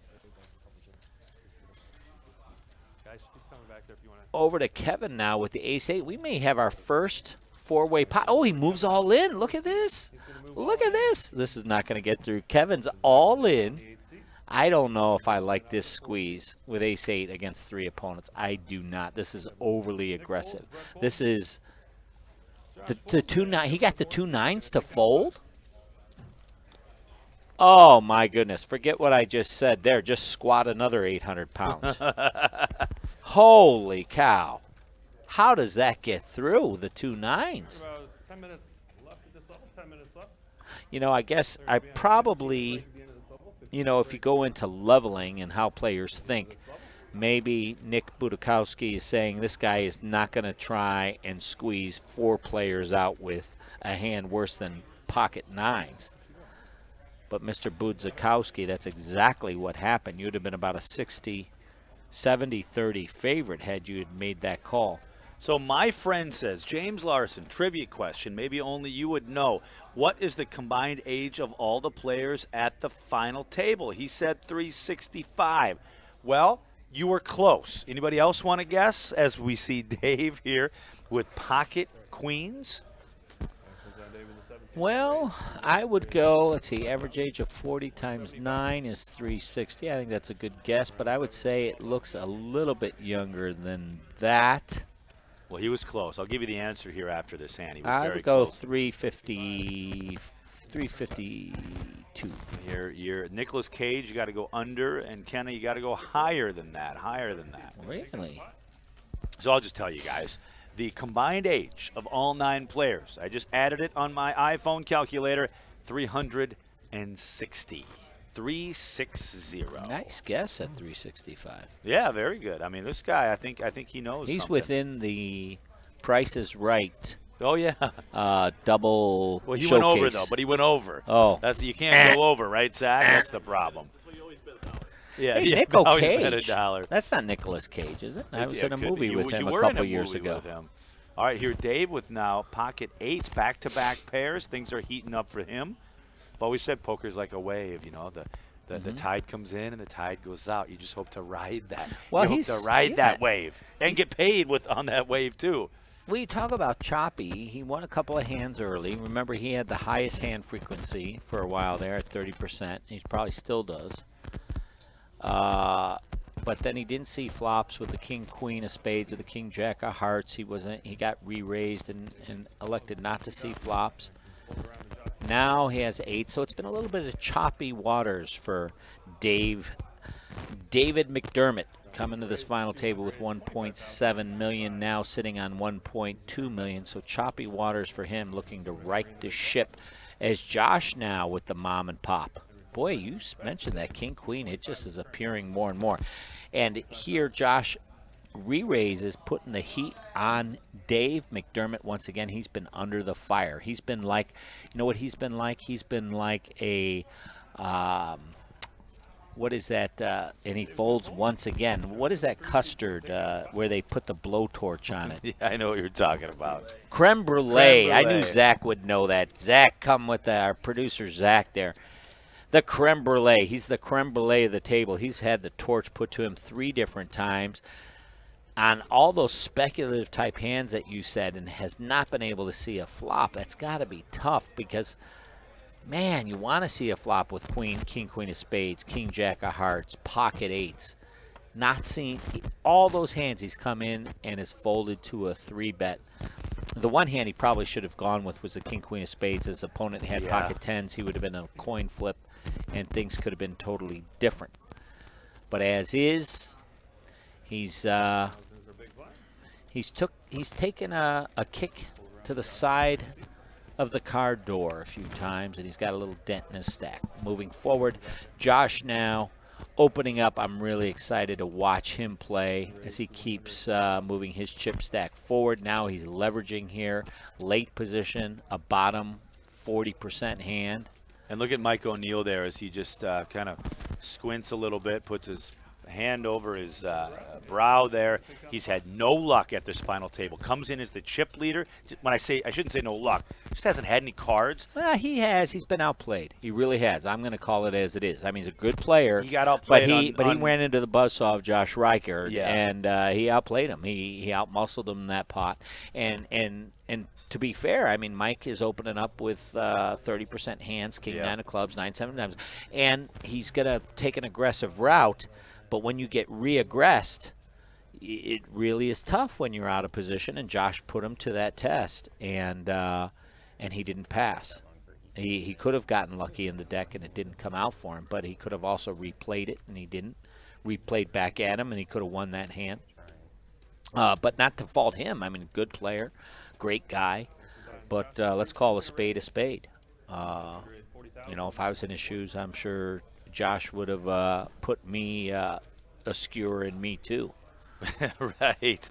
Ate me for lunch. All right, you see Josh here raising up to 340,000 with his ace jack. All He's the other three players betting, yeah. quickly folding around. Hey, I want to give a plug to our TV show that just got done airing right now on Comcast Sportsnet Chicago. We get a little Sunday re-air from 1 to 2 o'clock. So that just wrapped up, and that was our episode from a few months ago where our winner was Jeff Fielder out of the Des Moines, Iowa area. So we do these shows live for you here, but check your local listings no matter where you're at, because our show, then we package this together in a 1-hour format with all of some of the best hands and some commentary and, of course, some stand-up interviews and things like that. So some stand-up comedy. There's a little bit of stand-up comedy. You're right about that. Yesterday you talked about baking and not having enough yeast in the cake. Not having enough yeast in the cake, baby. How about this Kevin Albers? Yeah, you remember I said earlier, let's watch tonight if fortune favors the bold. Kevin with that 3-bet squeeze with the ace-8. He won that pot. He's moving forward in this tournament. Good for him. Into this hand now. Was that just an ace-king that I just saw get folded there? No way. Wow, I'd like to catch the reclip on that real quick. I must have missaw that. I just saw Mike shoved with the ace-queen suited. I did not see an ace-king fold there. All right, folks, we're broadcast. Poor visions. Ameristar Casino Hotel East Chicago, 579 entries down to Payne 63, and we started with 9 today at this HPT final table, and we have not budged at all here in the first 2 hours of play. I'm James Larson alongside Ken and James. We will crown a champion sometime later this evening, but yes, 9 players started, 9 players remain. But there's been some budging. How about Josh Reichert? Right there, you see him. He's budged right up to $6 million. That stack is looking like the nearby Sears Tower, or now known as, it's not Sears Tower anymore. It's always going to be the Sears Tower for me. I don't care. All right, so Mike now with a baby pair here. He's got 4s. Hasn't seen much lately, and I know he's getting antsy. You can just see. And he wants some of those chips back that he started with. We'll see what he decides to do here. Looks like he's getting some 3-betting chips out, and he is. He says, I've had enough of this, and I like this. You know, he's going with his style. His style was to come in and be aggressive. You know, it didn't work out the first couple of times, but now he's going to stick with his strategy. He's going to 3-bet Kevin, and this should get through. I don't see Eddie. There's Eddie Blumenthal in the 1 seat getting out of the way. The Willis Tower. Thank you, producer Zach. The Willis Tower. It's always going to be known as. Hey, there you go, Mike. Now he almost looks over to Josh for a little recognition. See, I can win a pot. I can win a pot. Yeah, exactly. I could be a bully too. Yeah. Oh God. So Mike O'Neill back on Such a great guy. the wind train there. The wind train. I like it. Okay, so my friend says, is Kenna going to make a sports bet before he leaves? Ooh. Because, sports betting, of course, kicked off here downstairs, Indiana, legalizing that. And now at noon yesterday, it was effective. Now, Kenna, I'll let you answer that question. Will you make a sports bet here downstairs? No, I only bet on myself. Well, there you go. That's what poker's about. They say it's poker gambling. It's a sport in which you bet on yourself, man. And that I will do. I wasn't, unfortunately, able to play this main event this trip around. You and I were in the studio all weekend. We got some great shows coming up for you guys. Really excited for you to see them. Really some great stuff. We had a couple of women players make the final. We're not going to, no spoilers here, but they both did extremely well. So excited for you guys to see those shows. All right, well, we've got an all-in by Eddie, and Mike makes the call. So blind on blind here. All right, Eddie's got 9 of diamonds, 8 of clubs. Don't push the hand. So Eddie's got 9-8, and Mike with king-queen. Eddie's all in. He's going to need to improve, or he will be our first elimination here at this HPT final table. Ironically, we really haven't heard much from Eddie tonight. He's just his timing here. He played a couple of hands in blind versus blind situation, but just decided to make a go with it here. And wow, look at this. He outflops mom and dad. He's got the second pair, and I think he's got a gut shot straight in there to improve even further. Oh, he doesn't, because king-queen would make a higher straight. So turn card now is the jack of clubs. So Eddie in a good spot here for the double up. He needs a low card, 10 or above, except an ace. Mike wrestles this pot away, and we will have an elimination. I think he's got him covered, so. Except the ace. It doesn't matter anyway. It won't be an elimination here because Mike will have about 185,000 left is the rough math that we have here. By the way, Eddie came to the table as the almost the short stack, second shortest. Michael with 970, and then Eddie with just over $1 million. And it looks like. See, now this is where the luck of poker really is, right here, right? You have two kind of stacks on the shorter side going at each other, and one of them is going to come out. There's not a significant advantage, especially after the flop. You've got the two overs and the straight draw versus the pair. And luck goes Eddie Blumenthal's way here. Let's find out about him. Well, and you see Mike there with he's got 3 chips left. It looks like. Yeah, he's on the nub. Yeah, that's worse than on the nub. What is that then? That's a quarter of the nub. He's got less than he's got a quarter of a nub. He's on the quarter of a nub. Well, we got to come up with a. Yeah, he's got a chip. He's got 3 chips in a chair. Now, 3 chips in a chair. Wow. 60,000 is our big blind. All right, so 30-60. You see there now Mike picks up a pocket pair, pocket sixes. First action to Kevin, though. Kevin will probably raise here with his ace-jack. Ace-jack suited. Now Mike 3-bet him last time with 4s. Will he do it again with 6s? But the table position's a little different. These players more in early position now, whereas they were, I think, more in middle position on the last one. So he elects to not 3-bet and just call this time. Sometimes when you've kicked a guy, you've beaten him in a hand, you've 3-bet him. Sometimes you get a little bit shy of 3-betting him again. But what the problem with that is you open yourself up when you make that flat to getting squeezed, and that's exactly what happens here. We're going to put 140,000 in the main. The rest will be on the side. Well, actually, not a squeeze. I'm sorry, Mike didn't have. We're going to have 3 players. Did not have much left, so he's just all in. All right, to the flop we go. Ace-10, ace-jack, and pocket 6s. And it's king-queen tray. Now this is interesting. Usually this goes check to go 2 against 1 against the all-in player, but we've seen like a turn card like this. We've seen Jake I remember Jake the other day bet his marginal hand to protect. Let's see the side cards with a side pot. All right, so the sixes here will get the check mark. This is going to eliminate Mike. Yep. And small strategy note: do you bet the turn there and protect your hand equity against the ace jack? You know. Ace of hearts, jack of hearts, and Mike had 6 of diamonds. Yeah, see, the ace jack does win. He makes the straight. Whereas sixes bet the turn, Mike wins this. Let's give Mike a round of No. applause. Ninth place. Yeah, he makes the straight, doesn't he? Or is that a 9? No, it's a 9. Oh, it's not. Okay. Yeah, so gotcha. Mike O'Neill wins the hand. All right, 15 There right was players, a little bit of a 15 side pot there, but yeah.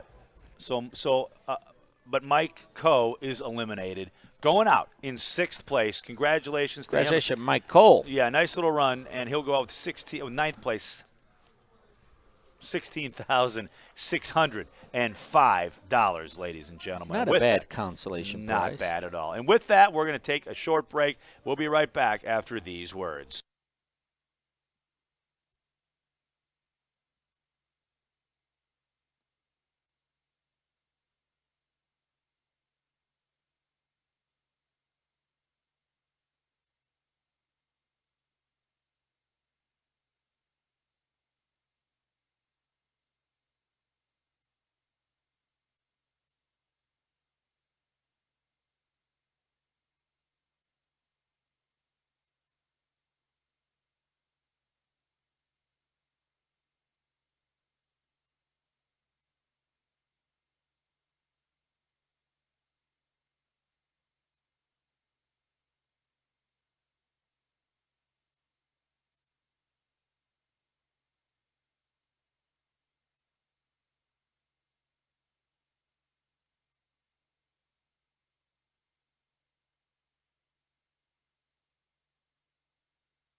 All right, welcome back, everyone, for our live stream right here on our Twitch feed. We can see we're getting a shot down from our blimp camera, our blimp camera, HPT blimp cam. That's what I like it. James is making a flush right now. He'll be back shortly. And as we kick off the action. Josh in the 3 seed is our current chip leader with 6,055,000.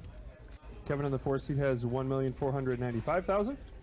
Mike in the 5 seed has 2,830,000. 35 bigs. Henry in the 6 seat has 1,015,000. 12 big Kevin in the blinds. 7 seed has 1,240,000. Nick in the 8 seed has 1,280,000.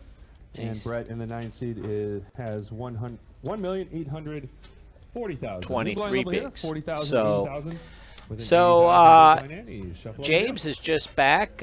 He had to make a flush, but he's back as we kick off now after our first break at the blinds at 40 and 80,000 with an 80K big blind ante.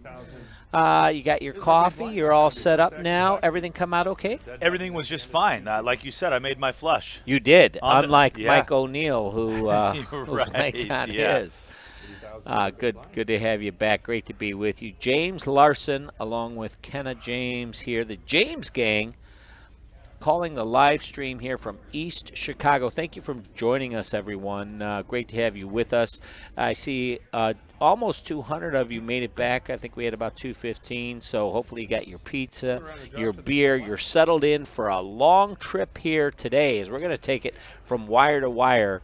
9 players all the way down to a winner who's going to receive what, James? How much for first place? First place money tonight on the HPT. It's a big one, $186,812. Now, you look at Josh Reichard there. His total live earnings, $1,441,798. I can tell you from watching this kid, that is going to grow rapidly. I expect him passing me in within 2 years.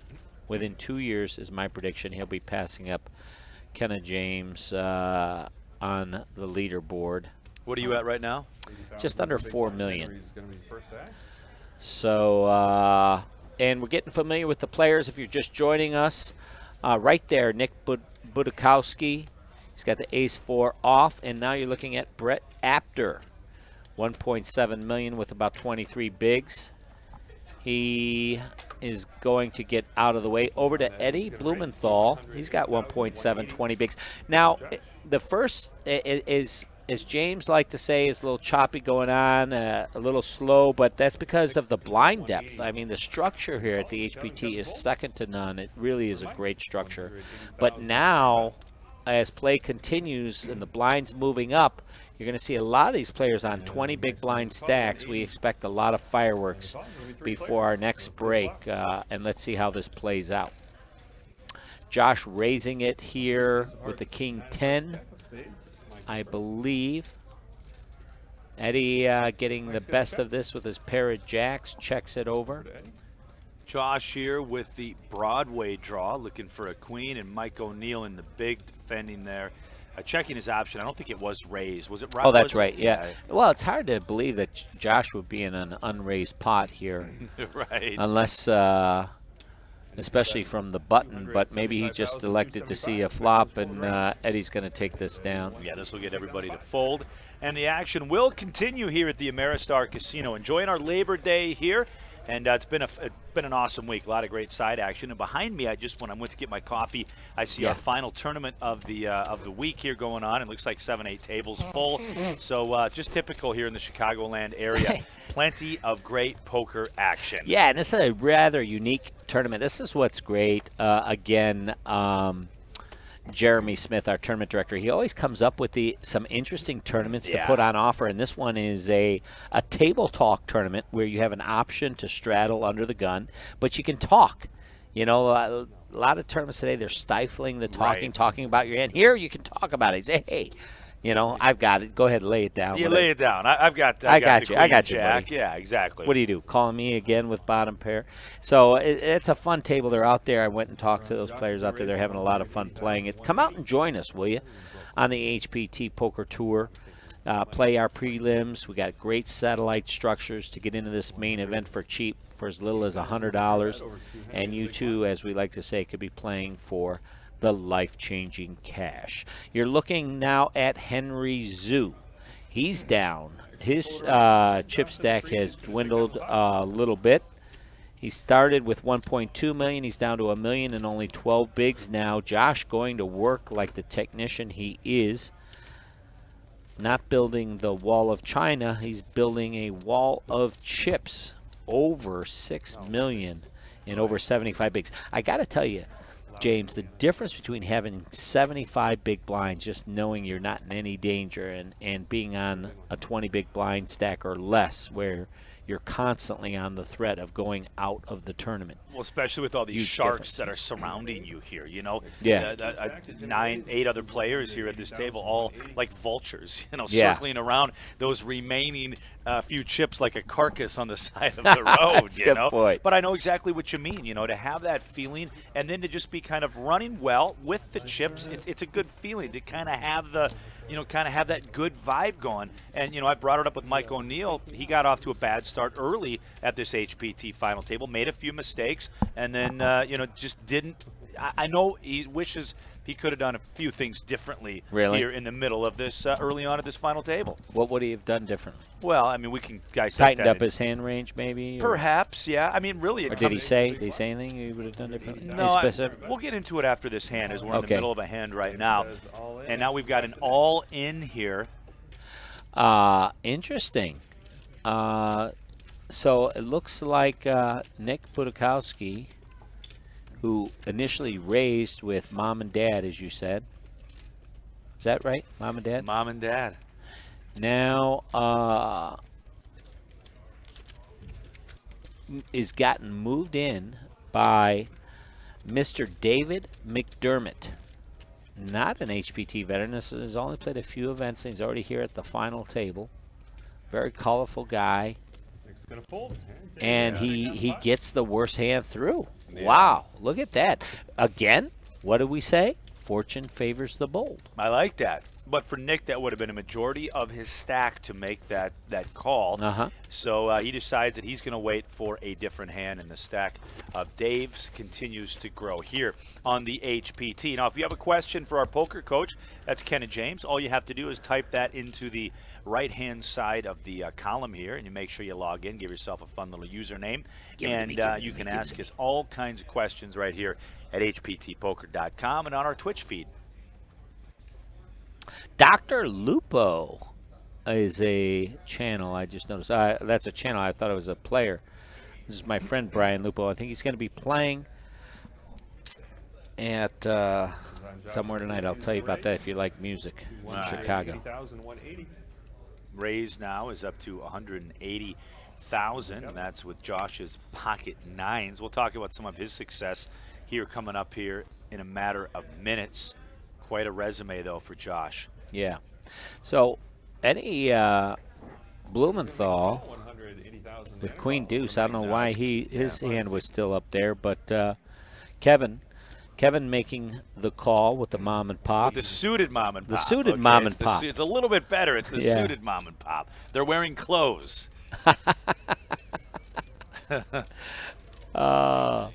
Over to Brett Apter. No, Brett Apter's out to this hand. He's the one on the right. That's graphics are a little slow, Bud so Zakowski there. Yeah, well, I'm not sure what's going on now. We just got a little glitch in the. We got a little cog in the wheel. There we go. Let's go to the flop and look at this 9-8-6, couple of diamonds, but Josh flops a set of nines. We got it. Yeah, well, it's really hard to keep up with all the action here. Well, there we go. No, we got it set now. Nick Budakowski, he's got the open-ended straight. This is going to get interesting between the nines and the open-ended straight. I don't expect king queen queen to put any more chips in the spot, but he's going to semi-bluff and move all in. I kind of figured that was coming. His last 840,000 chips, he moves those into the middle. And you know Josh isn't going anywhere in this situation. He's just trying to figure out then does he want to isolate and go all in himself. It's just an extra couple 300,000 to cover Kevin here. Yeah, he's going to go all in. He's contemplating whether he should flat and draw Kevin into this pot, but with that wet of a board, I'm pretty sure he's going to just get it all in here and put extra pressure on Kevin. Yeah, and Kevin's going to get out of there. So we flip over the cards, and Nick's going to see good news, bad news. He's behind. Open-ended, though. He knew that going into it. So we'll go to the turn and river to see if Nick can improve his hand. If he can, he will be eliminated in 5th place. Just has the open-ended straight, about 25% equity as we go to the turn. Josh does have Nick covered. Next tournament live. Bids at risk. Needs a 7 or a queen, does Nick. Finished 4th in a final table before, not to be there. Diamonds care not. So he's got all 7s, all queens to stay in this tournament, or he will be our 8th place finisher. All right, to the river card we go. And it's the 8 of clubs. So that's going to do it for Nick. He's been eliminated, going out in 8th place, $20,757. And by the way, folks, if I get a little confused, you saw in our first elimination I said going out in 6th.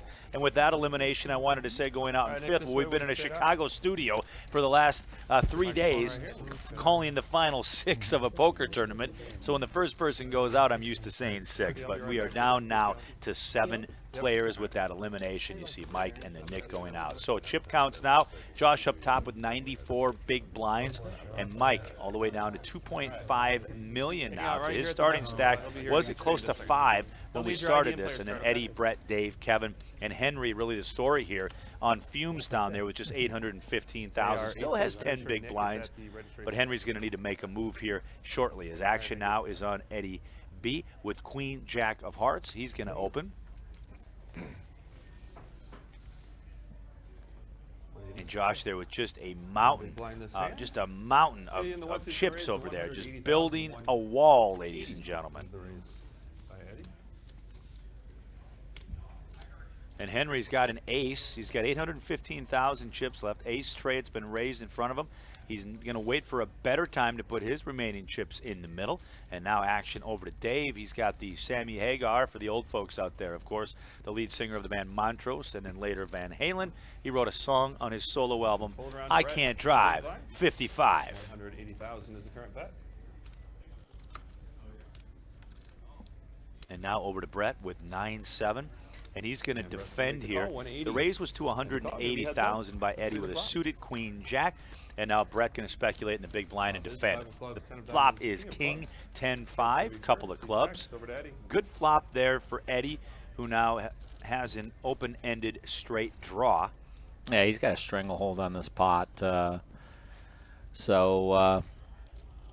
He is against Brett. Brett does Eddie's going to bet 180,000. have really nothing and is not going to be running without the ball in this hand, gives up the pot. So 7 players remain here at the Ameristar Casino East Chicago. And talking about money, they've already laddered up from 16,605 being the 9th place money. Now the next elimination, almost 25,000. Josh here. For the other players, not the guy you want to see with 94 big blinds. Not the person you want to see with 7.6 million in chips. But it is the HPT. We love our structure here, as does all of the players. We always hear good things about that, and it's because we listened to you, the players, and took the advice of not just you. We talked to Daniel Negreanu, Maria Ho, people like Alan Kessler and Kenneth James, and it took a while. Took several years, but we finally found what I think is pretty much the perfect structure. Compares to the WSOP circuit, minus a level here and there, but it's just it's a good structure. Kenna, you play our events on the regular, and that's the one thing I hear, and we've been hearing it ever since we switched about 2.5 years ago, is really it's a deep tournament. You can get a lot of play, and the good players like it because a lot of times the cream does rise to the top. Sure does.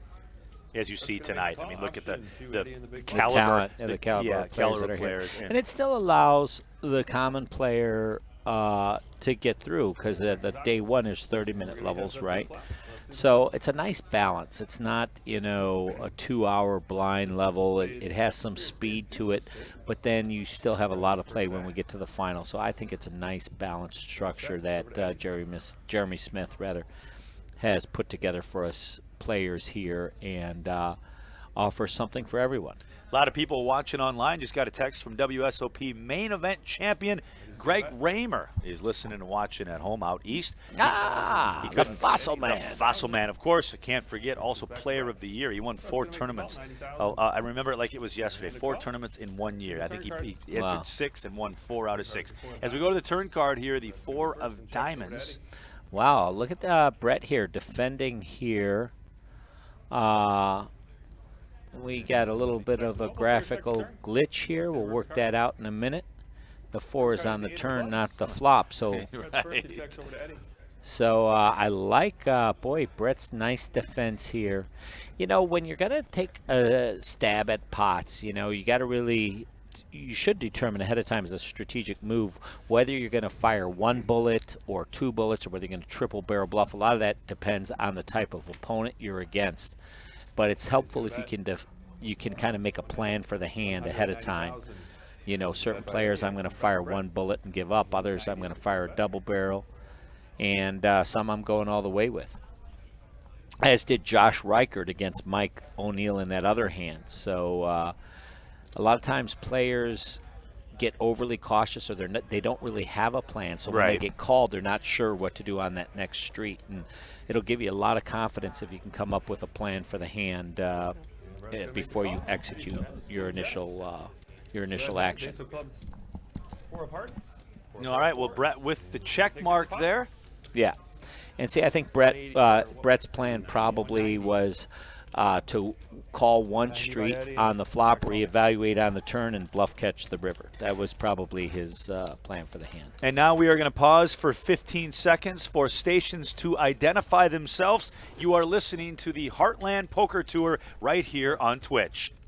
Come take these, please. These anywhere but in the box. I don't want those ever accidentally coming back out. Thank you. I think they want to keep them, but I just don't want them with the cards. Thank you.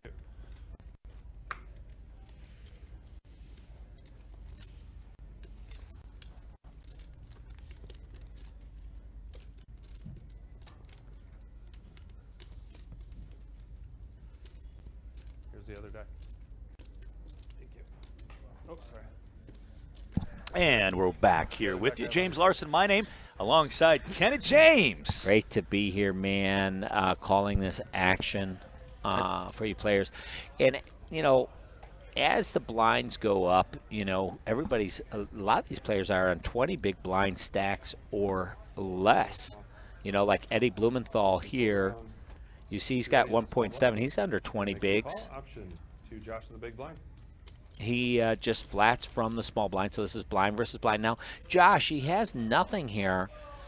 I like in these spots when I have very little equity to really, my opponent just limps to put some pressure on, and that's exactly what he does. Those blue chips, once again, if you're just joining us, 100K a piece. The grays are 5K. And the tan are 25K. So in front of Eddie Blumenthal, you see that looks like about a stack of 4 each. So that's 20, 40, 60, 80. Those are the baby chips, so to speak. And he doesn't have much of a hand. He's got a baby hand.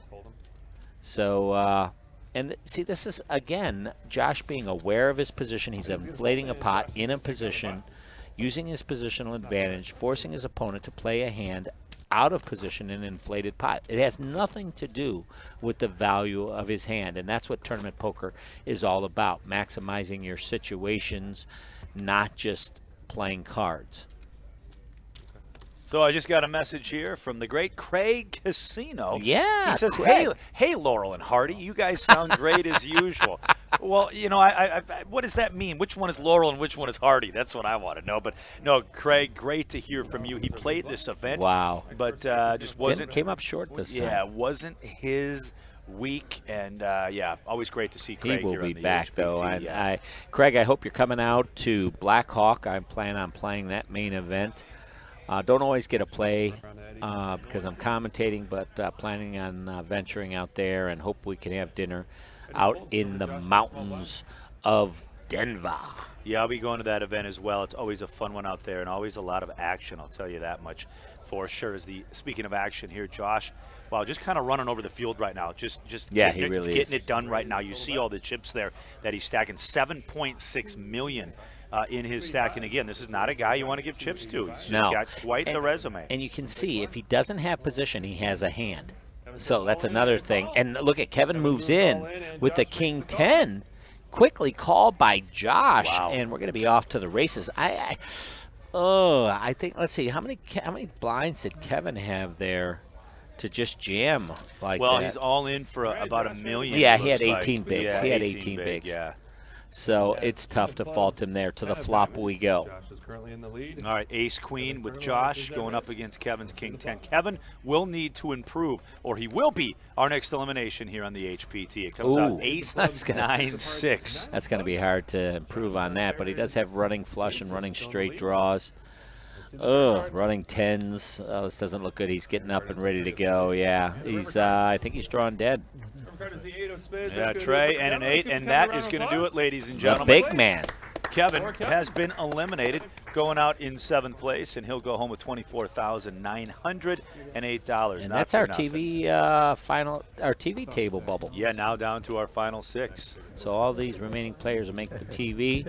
TV time, actually, you do a great intro into our TV special, highlighting the last 3 players before we get to the TV. You really do good on that, James. And so they'll get a mention. But these players, we're getting down to it now.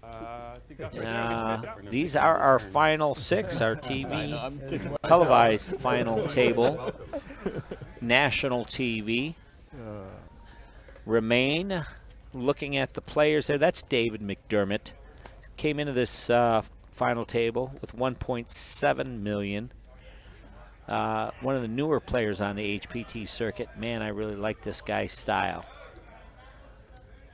I like the way he dresses. I like his approach.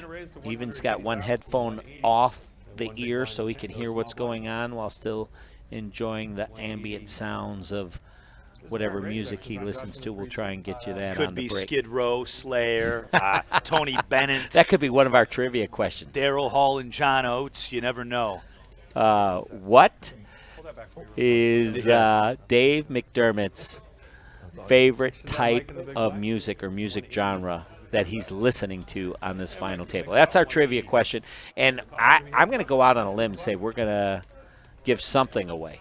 Maybe we can find something. Zach is looking. He's rummaging through our box Our here. prize closet. Our prize Hey, that's closet, my so we can- jacket. Get out of there, But fella. put your guesses up, and we'll try and find something from you. I don't know. Maybe it'll be a free card player, but we'll get something. We'll talk to Corey. If nothing, Ken and James will donate something. All right, back to the action. So Dave leveraging his position here, betting. It's one thing I like. Again, there it goes. Fortune favors the bold. I said it once. I said it twice. I said it thrice. My friends, we like to entertain, inform, and enjoy here on the HPT broadcast, both on television and our live stream. Thanks for joining us. All you, we're now almost up to 250 viewers. If you have any questions, put it in the live stream chat box here on Twitch, and be glad to try and tackle those. But we're going to keep close to the action here as we're now down to 6-handed. Things definitely, I'm sure, are going to start to pick up here as shorthanded play tends to do. Yeah, and we got kind of off to a little bit of a, when I say slow start, not a ton of action in the first couple of hours as far as eliminations and huge hands, but we've seen some great really poker great action, some great and, poker, and just yeah. a lot of fun here on the HPT, so we're glad you're with us, and buckle up and get ready here. Mike now making the call, just calls from the small blind. Again, I like doubling here. If you're going to play, rather than just limping in, just double the big blind, force the small blind to somewhat of a hand, and sometimes you get fold by these hands like 8 offsuit, 9-3 offsuit and stuff. Instead of taking flops and now bluffing post. But Mike does do it. I like his bet here.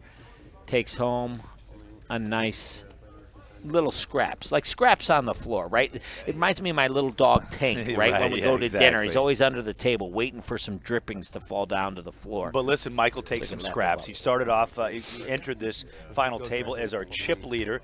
He shows up with 4.9 and took a big hit to his stack early on. Those chips went to the way of Josh, so he's been kind of scraping back. And you see Henry to his left, who was involved in that hand. Henry Zoo. Yeah, down to just looks like a 500,000 chips there is all for Henry. So he's going to need to make something happen here very close. Yeah, because Realsome, because he's in the big blind now. So he's hoping to wake up with something. Like Mike now with ace king on the button.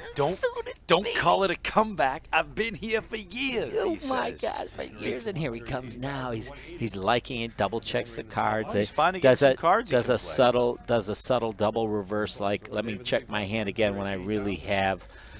Oh, I have the goods. I have the juice. Now, David McDermott here. He's been playing very aggressive. He's definitely going to defend with a top 20% hand here with Queen 10. To the flop we go. This should be interesting. Ace King, Queen 10. The flop comes out 9-6-5. Very dry flop. Very dry. Nothing too interesting there. Nothing to nibble on. I expect this to go check bet fold, but Mr. McDermott might have other things in mind. So, such a quick check by Mike, really. Turn cards, 7 of hearts. Now this opens up bluff potential and steal it away here. Dave is, this is twice that this has happened to Mike. He makes an auto check back when he's the pre-flop raiser heads up, and I think that's a weakness. And now he's going to call with no pair, no draw on a 4 straight board. Don't like it. To the river we go.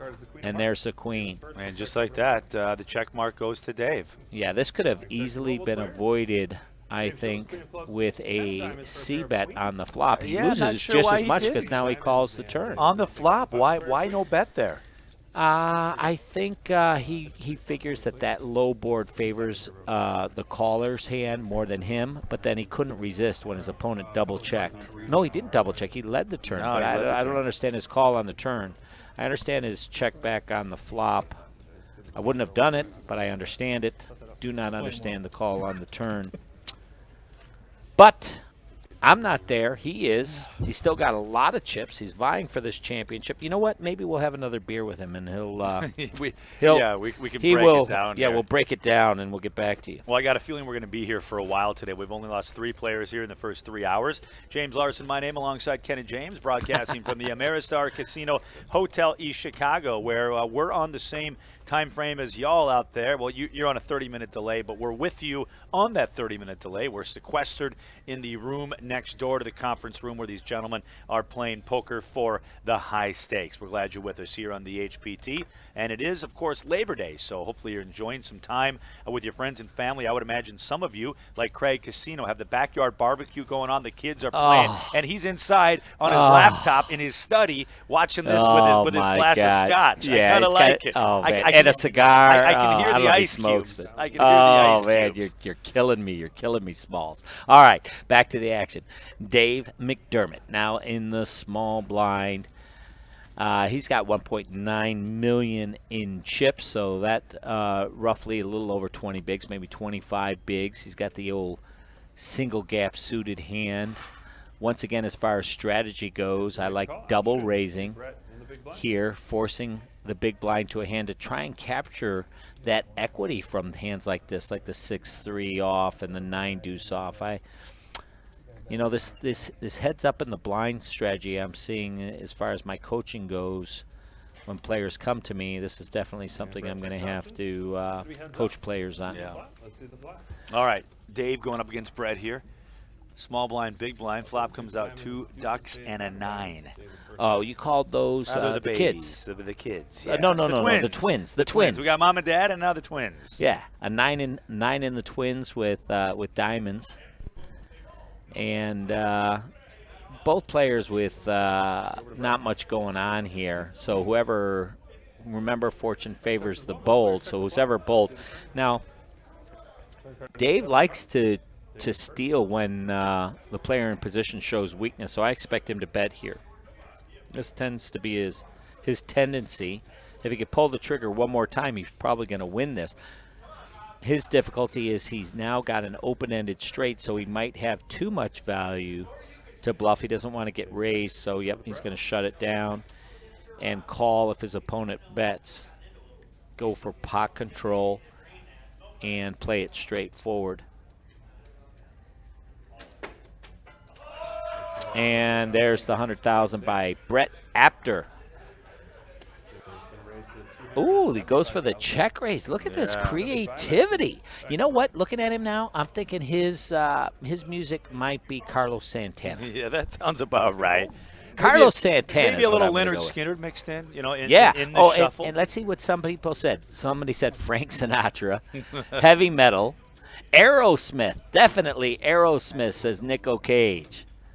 I like that. Donk Slayer says, I noticed Phil also likes to blind down to nothing, so maybe he's coaching Henry?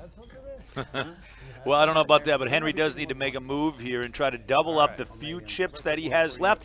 And in this situation, you're just looking for that spot. You're looking for that spot where you got a couple of big cards that you can put your remaining chips in the middle and hope to get called by one or two players so you can double up or potentially triple up. Or you're looking for somebody else to bow out so you can ladder up. Yeah, and speaking of the ladder up right now, you would ladder up to the tune of $9,000. So if one of the smaller stacks go up, I mean, that's where it's hanging around, and Henry's going to fold that hand. But remember, of course, the big blind ante, it just passed him, so he's got a little bit of room here to breathe. A few hands to but breathe. Remember, we only got six players. That's like saying somebody who's underwater and you share your air mask with him for a second. Hey, you got room to breathe. Right, the guy's like, wow. All right, so there we're taking a look at the chip counts right now. You can see the overwhelming chip lead by Josh Reingard. Mike still 30 bigs. Dave McDermott, 28 bigs. Carlos Santana, I like to call him. And then it's Brett, followed by, I just missed the last one. Henry Zhu. Yeah, he's in the cellar. By the way, Josh Reichard, won this event last year. He won our in November. championship. Yeah, we just called that upstairs in our studio here. Wait till you see that tape. Yeah, he won $221,000 here in November last year. He also has an MSPT title and 11 WSOP circuit rings. I put this guy up against you, heads up, freeze out. Well, come on then. I've got some money. Yeah. You'll freeze out, won't you? I don't know. I want to pick my games better than that. I do not want to pick a fight with him. I'm going to tell you that. Yeah, I wouldn't either. Hey, look at this. Henry picked He's got the Angels. Yeah, no. Henry's got King Jack. Oh, Henry's got King Jack. And Henry just put his remaining chips right into the proverbial buzz saws because I'm going to put an apostrophe S after that. You see, Dave has aces and Brett has jacks. Look at this. Oh my goodness. So Henry's going to now look at what is Dave going to do? I mean, not Dave. Brett Apter there. Now with Brett's pocket got jacks, he's facing two all-ins in front of him. They say there's one way to play jacks. The wrong way. That's right. This is tough, Look man. at This this, is going to guys. be tough because he's got 20 bigs or less than. He's got just 20 bigs. He's facing two all-ins, and you got pocket jacks. Do you love it? No. Do you like it? This is kind of like kissing your sister. What about Henry? It's Henry a kiss, but it's your sister. You got to do it on the cheek and the forehead, right? I mean, this guy. Right. Oh my God! What a hand here. A lot of times jacks are going to be good here because you got the first short stack shoving, and then you got the other guy maybe trying to isolate with like ace-10, ace-9, ace-8 suited. I mean, throwing jacks away in this spot is so tough. If he could find a fold here, I'd be very admirable. I don't think he's going to find a fold here. Those chips are going to go in the middle. I think what he's considering now is his position. If he ladders up, but is he throwing away too much equity? As we can see, he's only got 9%. He's got a nub of equity. Yeah, him and But Henry, in his mind, he's probably thinking he's got more like 40 or 50. Now, him and Henry could be going out in the same hand here. Really? Dave's got them both covered? Yeah, because all in here. Oh, yeah. that's right. So now he's got more chips than Henry, so that means, right, He would go up to. he would ladder up. He would double ladder. He would. I don't know, man. This is really tough. This would be a tough fold for me too. I'm probably to be honest, I'm probably pulling the trigger I'm here. making the call here. I'm making the call. I mean, nobody's even protecting their hand. Look at these guys. I mean, that's a very subtle psychological thing, but Brett's going to move all in as well. He's Over to moving Eddie. all in, ladies I don't and blame gentlemen. him. I don't blame him, but he's And not Eddie going to gets like out it. of the way. And what's Josh got now? We haven't even got to our chip leader yet with 8.6 million, All right, let's and go he's for going to the fold. So Henry's going to see the real bad news here. But he does.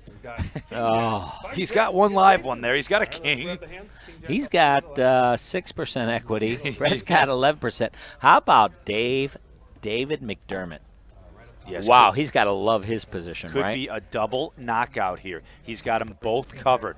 So if the aces hold up, 82% favorite to do so, Henry and Brett will both be hitting the rail. Wow.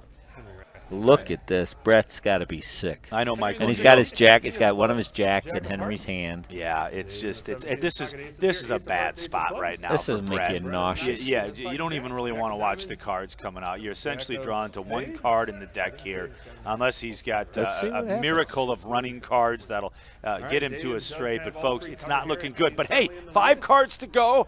Never give up hope, ladies and gentlemen. Here on the HPT, a pot of over 4.3 million chips. Let's go to the flop. And it's Queen 9 tray. Look at this. So look at this for Henry. Yeah, Henry needs a 10. Yeah, look at Henry smiling a Make little it bit. straight. He goes, hey, I got hope. Yeah, I got hope here. Nope, No- not the dope. no It's the hope hope-a-dope. there. It's The the hope-a-dope. hope-a-dope. We talked The about deck this. gives you hope, and then in one turn of a card, it snaps it away, and you're look at feeling that. like a dope. A double knockout, ladies and gentlemen. In 6th place, Brett's going to leave us in 5th place. So that is how it will work. Henry in 6th, Brett in 5th.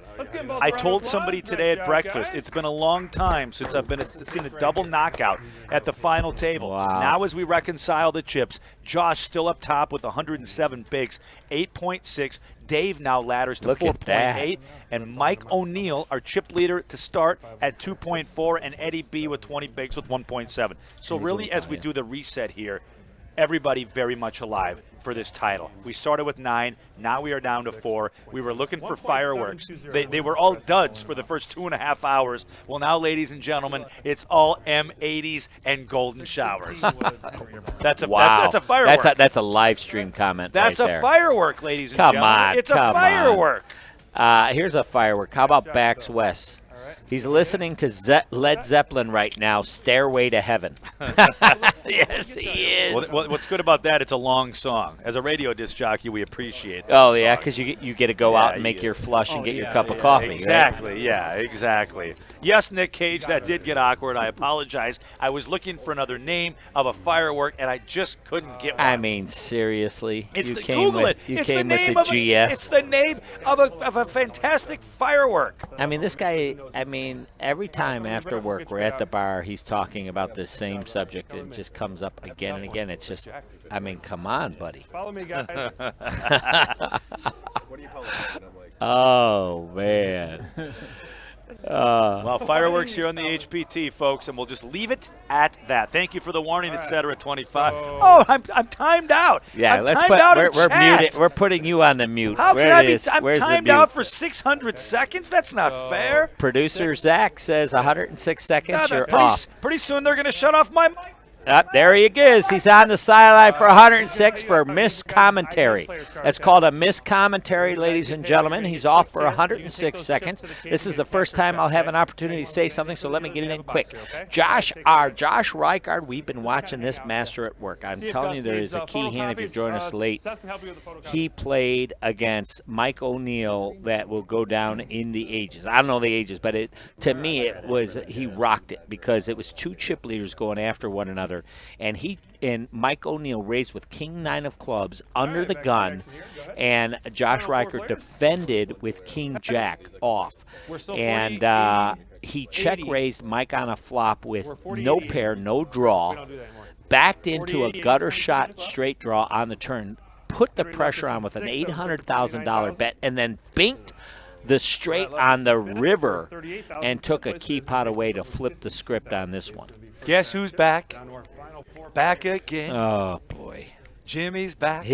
I'm sure Back again. He's going to have another below the waist comment soon enough. I had to give it we'll 20 lose him for another 200. So 108 seconds the first one.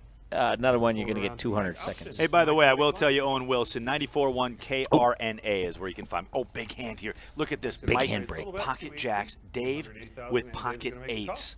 Man, all of a sudden, things just get Now, wait a crazy. minute. Was that a raise and a re-raise or No, a raise and I a call? think it was just a. A raise and a call?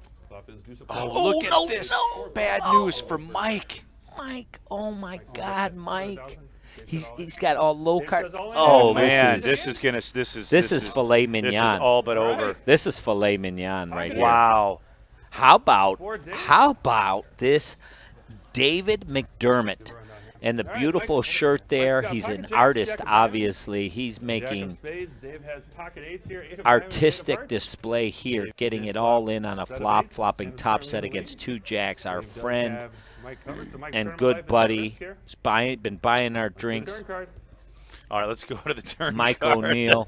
It's the queen of spades, and if Mike doesn't improve here, he didn't do anything really wrong in this hand. He had pocket jacks. Up, he had his opponent dominated. Oh, he just got out-flopped. He looks like he's eating some bad bread pudding. To the river we go, and it's not meant to be for Mike O'Neill. You know what? He played so well all weekend long. Today just wasn't his day. We could go through a couple of hands, but let's just give him credit where credit is due. Good A nice job. finish. Nice tournament. And one of the good guys here on the HPT. Yep. And I truly mean that. And right there, there's nothing. We're applauding the booth. We love you, Mike. I don't care who you are. Pocket jacks. And he was wearing Spartan gear, a hat and a shirt. He's a Sparty. God love him, man.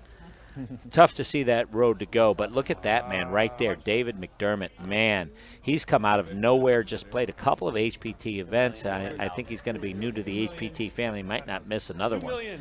And we haven't had a chance to go to a break to figure out what music he's listening to. We will get back to you on that. Obviously, he's going to be sticking around for a while as we are now three-handed that quick. We took a while on nine-handed. Now, all of a sudden, we're down to three players. Our producer here, Zach Howard, trying to keep up with all the paperwork right now. Yeah, he is. That in between his Candy Crush game on his mobile device. But and he's shuffling. He's shuffling in that box, still looking. He's shuffling in our drawer box, our giveaway drawer box for something. Yeah. So the cards heating up. And speaking of the cards that we use here on the HPT, how about a shout out? Let's give a deck of those cards away. Let's get Faded Spade on the phone. Yeah, let's get Tom Wheaton. Let's get Tom Wheaton on the phone. Yeah. Tom? Yeah. Can you dial him up for us, Zach? We're going to call Tom Wheaton. We talk about his cards all the time. We love them. Let's give a couple of decks away to the people, shall we? No joke, though. In my home game, we have 2 decks of these Faded Spade cards, and I just love they're easy to pitch. In our game, we don't have a dealer, so we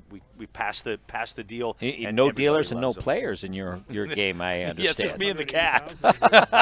And he doesn't have plausible thumbs, so I end up being the all-time dealer. There's man. James playing with himself as usual. Yeah, exactly. All right, H. Mazer, are you buddies with Christopher Steele? Never heard of Christopher Steele. Do not know who that is. Hey, Mazer. But no, my radio station out of Cedar Rapids, Iowa, 94.1 KRNA, and you can find us online at krna.com. Wow, you got a voice for radio. And a face for TV, they sometimes. No. A face for print. A face for print. That's what it is. Yeah, exactly. Exactly. Big shout out. Wait, real quick before you go into the next thing, I got to shout out to our staff, dealers. Fantastic. I'm telling you, I played some of the prelim events here. The dealers are second to none. I mean, they are good, boy. They got great pitches. They're fast. They're accurate.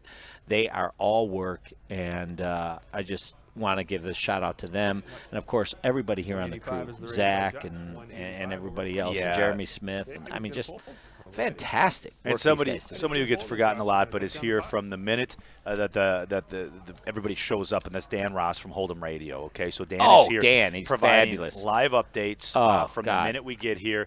He's also working with the Poker News guys that are in and out of the poker room reporting. But I'll tell you what, we're lucky to have somebody like Dan follow us around, and he flies in from Sacramento, California. He's all over the country. This guy's got more frequent flyer miles than David Lee Roth. The point is, you know, you're hearing us too, and you're hearing Jeremy Smith, but there's so many people that come together to bring this broadcast and this event together that people don't realize it. And so just a big shout out to everybody on the team, and Corey, of course, our marketing manager and head of HPT. Yeah, you bet. Love All right. him, too. Well, we got a hand here. Josh with pocket queens.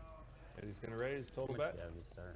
So from the big blind, so this was just flatted in the small blind by Eddie Blumenthal.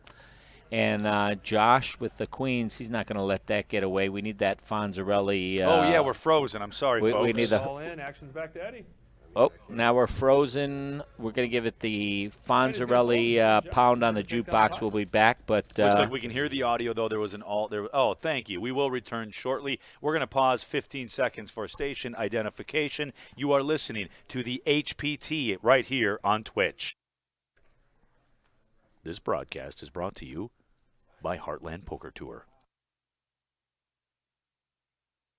I don't know. That sounded pretty much like you. That wasn't I got to me. tell that wasn't you. That's- That sounded. I have a sneaky suspicion you're doing some That's- shenanigans over there while we are on the blank screen.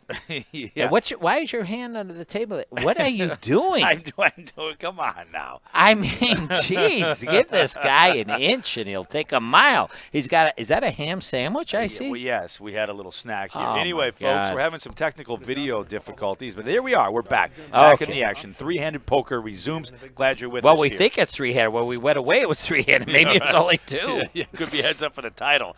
We're broadcasting from the Ameristar Casino Hotel East Chicago. Started with $579, and now we are down to our final three. And Dave's going to check his option. We're gonna be Okay, so Josh now just limping in the small blind. Interesting play. I think that has a factor. Maybe he's slow playing a little bit, even with his king 10 here, under repping his hand. He knows that Dave McDermott there in the big blind's an overly aggressive, or at least an aggressive player, so wants to control pot size. Nice to see Josh Reichard, our HPT Championship event winner in November, back on the final table, trying to capture another HPT title. You can see him there with 113 bigs, 9.1 million. Also, I understand here now, Dave McDermott, he's got 85 bigs, so maybe he doesn't want to clash with him yet until this short stack of Eddie Blumenthal, who's been quiet pretty much all night long. He had that one key double up when he got it in with 9-8 offsuit versus Mike Cole, who made the call with like king 10 or king queen or something, and he got lucky there. And that's basically all that's happened to him. To stick in and then sit back and watch the fireworks, ladder up. And Eddie in the 1C is going to move all in. now he's going to move in with his pocket fives over to Josh. Interesting. Let's see if Josh makes this call. 1.4 million. And Josh has got like 7 million. Yep. Nope, that's Yeah, nice. he's He gonna doesn't want to fold that gamble. hand. Josh, by the way, just so much success. Like I said, won last year for $221,000. Our friends over at the other tour, the MSPT, he won a tour there, and 11 WSOP circuit rings. So definitely now with all the chips, a ton of experience, and he's looking at capturing his second HPT title. We like to say, capturing lightning twice in a bottle. It doesn't happen very often at the same spot, but he could be doing it right here at the Ameristar East Chicago.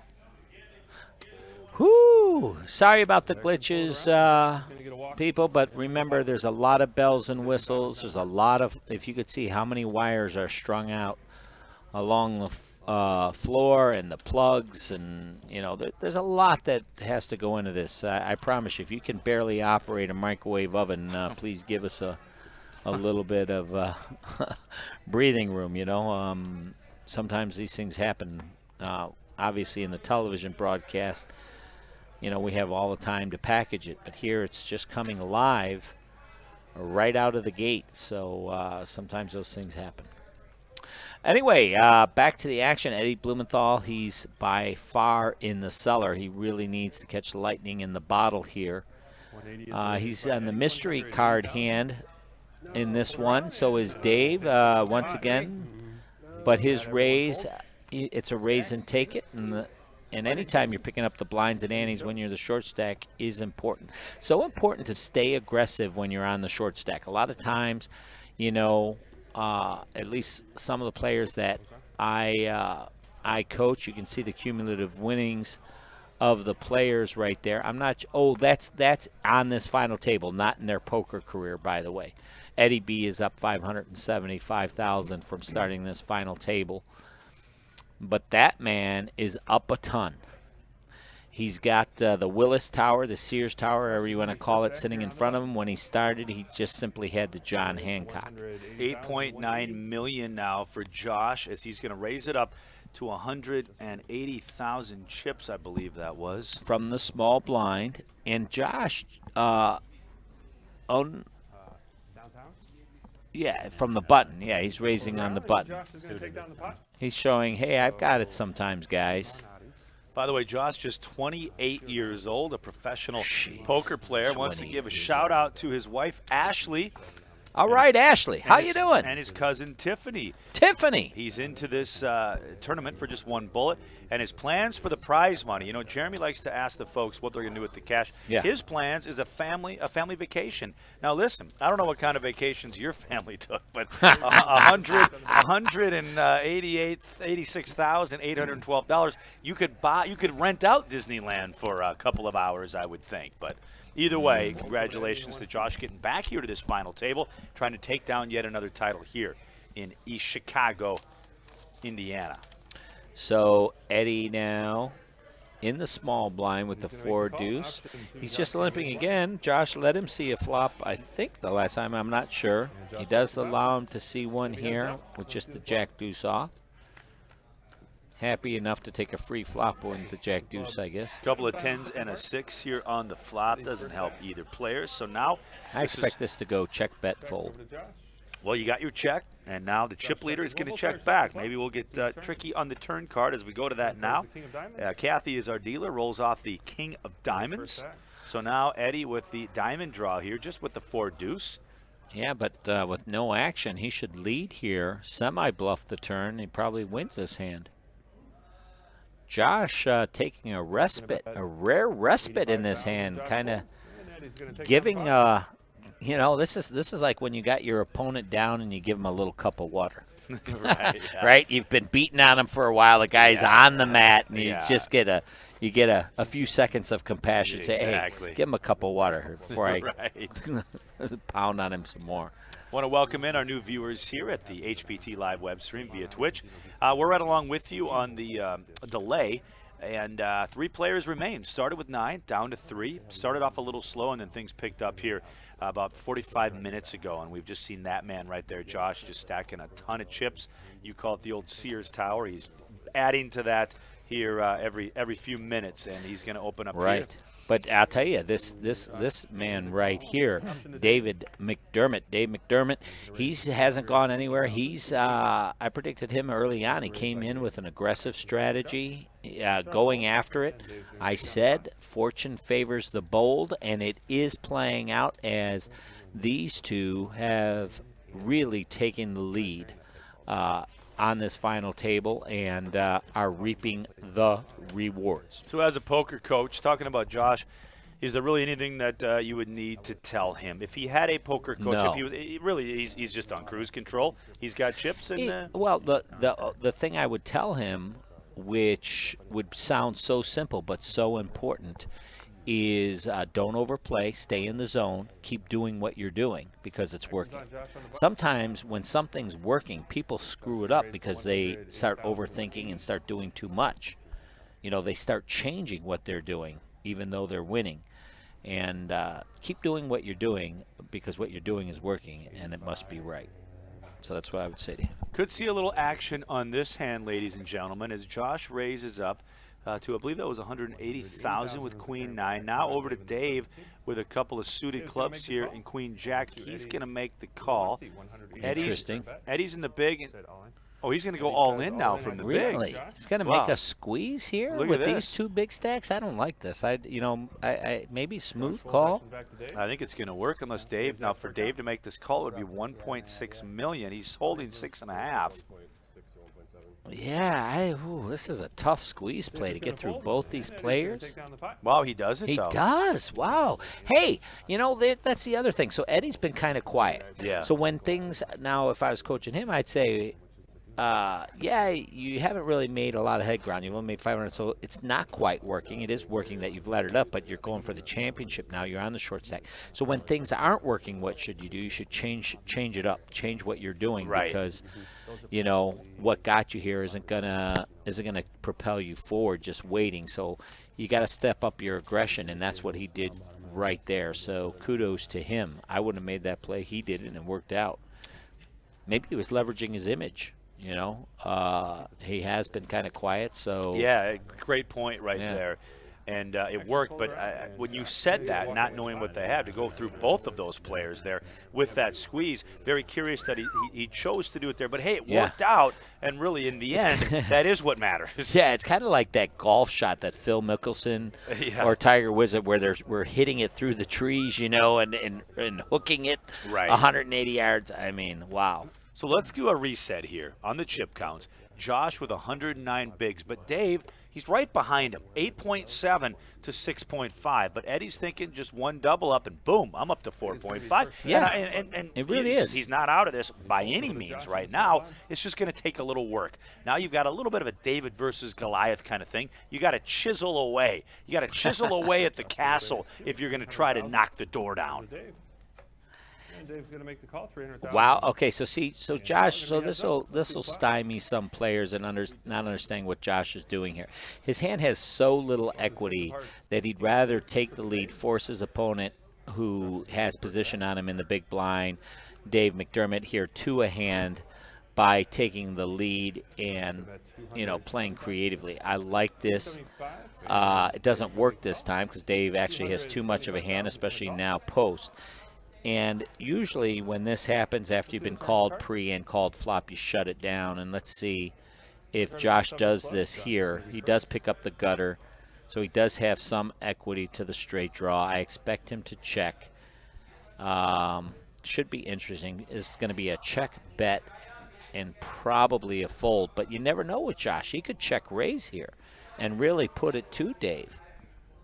Or he could just fire a triple barrel here, raising pre, raising, betting flop, and betting turn. Boy, what makes this so fun is we're seeing poker at the highest level right now. This Watching is. these three play right now, just this heads-up action right here is just awesome. Look at- 1,650,000. and this is no small bet. 1.650 is the bet by Josh. Actions This for is Dave. no small bet. I expect Dave to call here. I mean, if you're not calling with top pair when there's a flush possibility out there in three-handed poker, you're going to be playing too tight. But this is a case where Dave McDermott, who we're looking at here, Carlos Santana, he's falling victim a little bit to his own aggression. So I mean, he's been playing very aggressive on this final table, and now it's being put right back to him. And sometimes when you're faced with your own music, Yeah. Right. it's not a Well fun said. it's not a fun song to listen to. Right. And you see Josh for his outs to win the hand as far as the best hand goes, looking for that gutter ball 5 to make a straight. But right now, he's put the test to his opponent by a big bet here. Yeah. And now his opponent needs to make this call, otherwise Josh will win the hand. Well, it's a tough spot, especially now because the longer he takes, the more concern he shows on his face, the more gumption Josh is going to have because he could fire the river and really represent the six because you don't like it, what you're seeing. I mean, wow, for Josh to get that hand through, come on. Maybe he's also leveraging the position, knowing the fact that he can move it on the river, because now Dave would be forced to make a decision for his tournament life where he's only one spot away from a guy who's only got 20 bigs. And what's the difference between third and second place, James? Well, looking at the sheet here, first place money, 186,812. Second place, 115,406. No, the difference between second and third. Oh, second and third, 115 down to 75. So you're talking about $40,000. $40,000. Yeah. I mean, that's a nice Tetris. What's it called? Not a Tetris. Tesla. Tesla. I used Tesla. You get a used one. I for always 40 I Gs. just look to our producer anytime I fumble.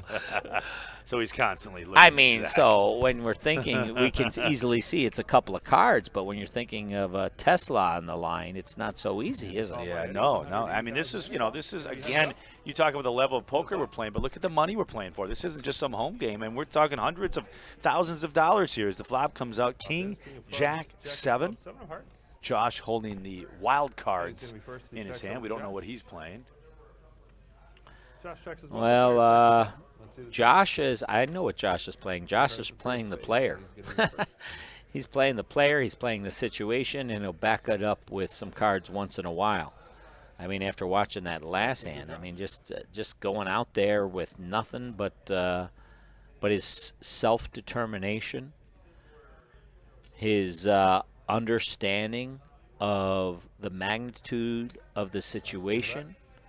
He's going out there leveraging his opponent's own considerations against them, just mentally and technically very strong.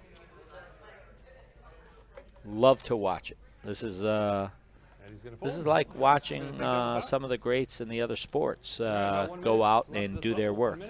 This is great poker, and you're watching it here on the Twitch stream. It's the HPT on Ameristar from the Ameristar Casino Hotel East Chicago. Started with $579, down to our final 3 players. Got a lot of people listening, and I want to give some shout-outs. Barry Brown, listening in Michigan. He's watching, Barry. watching some poker here, enjoying his Labor Day. Oliver Stewart, little Ollie in St. Louis, Missouri. He's watching. Really? He's got his paw on the control of the computer, watching as the Labor Day celebration going on. Craig Casino, Steve Fox, and, of course, people all over the country, over 245 people watching online. So great to have everybody with us, and I'm hoping that the finish is as good as the middle of this show so far. Yeah, no, I'm sure it's going to be. This is, I really like how this is shaping up, especially because we have Dave McDermott, who we haven't seen before, new to the HBT final table, and we have Josh Reichert, a veteran.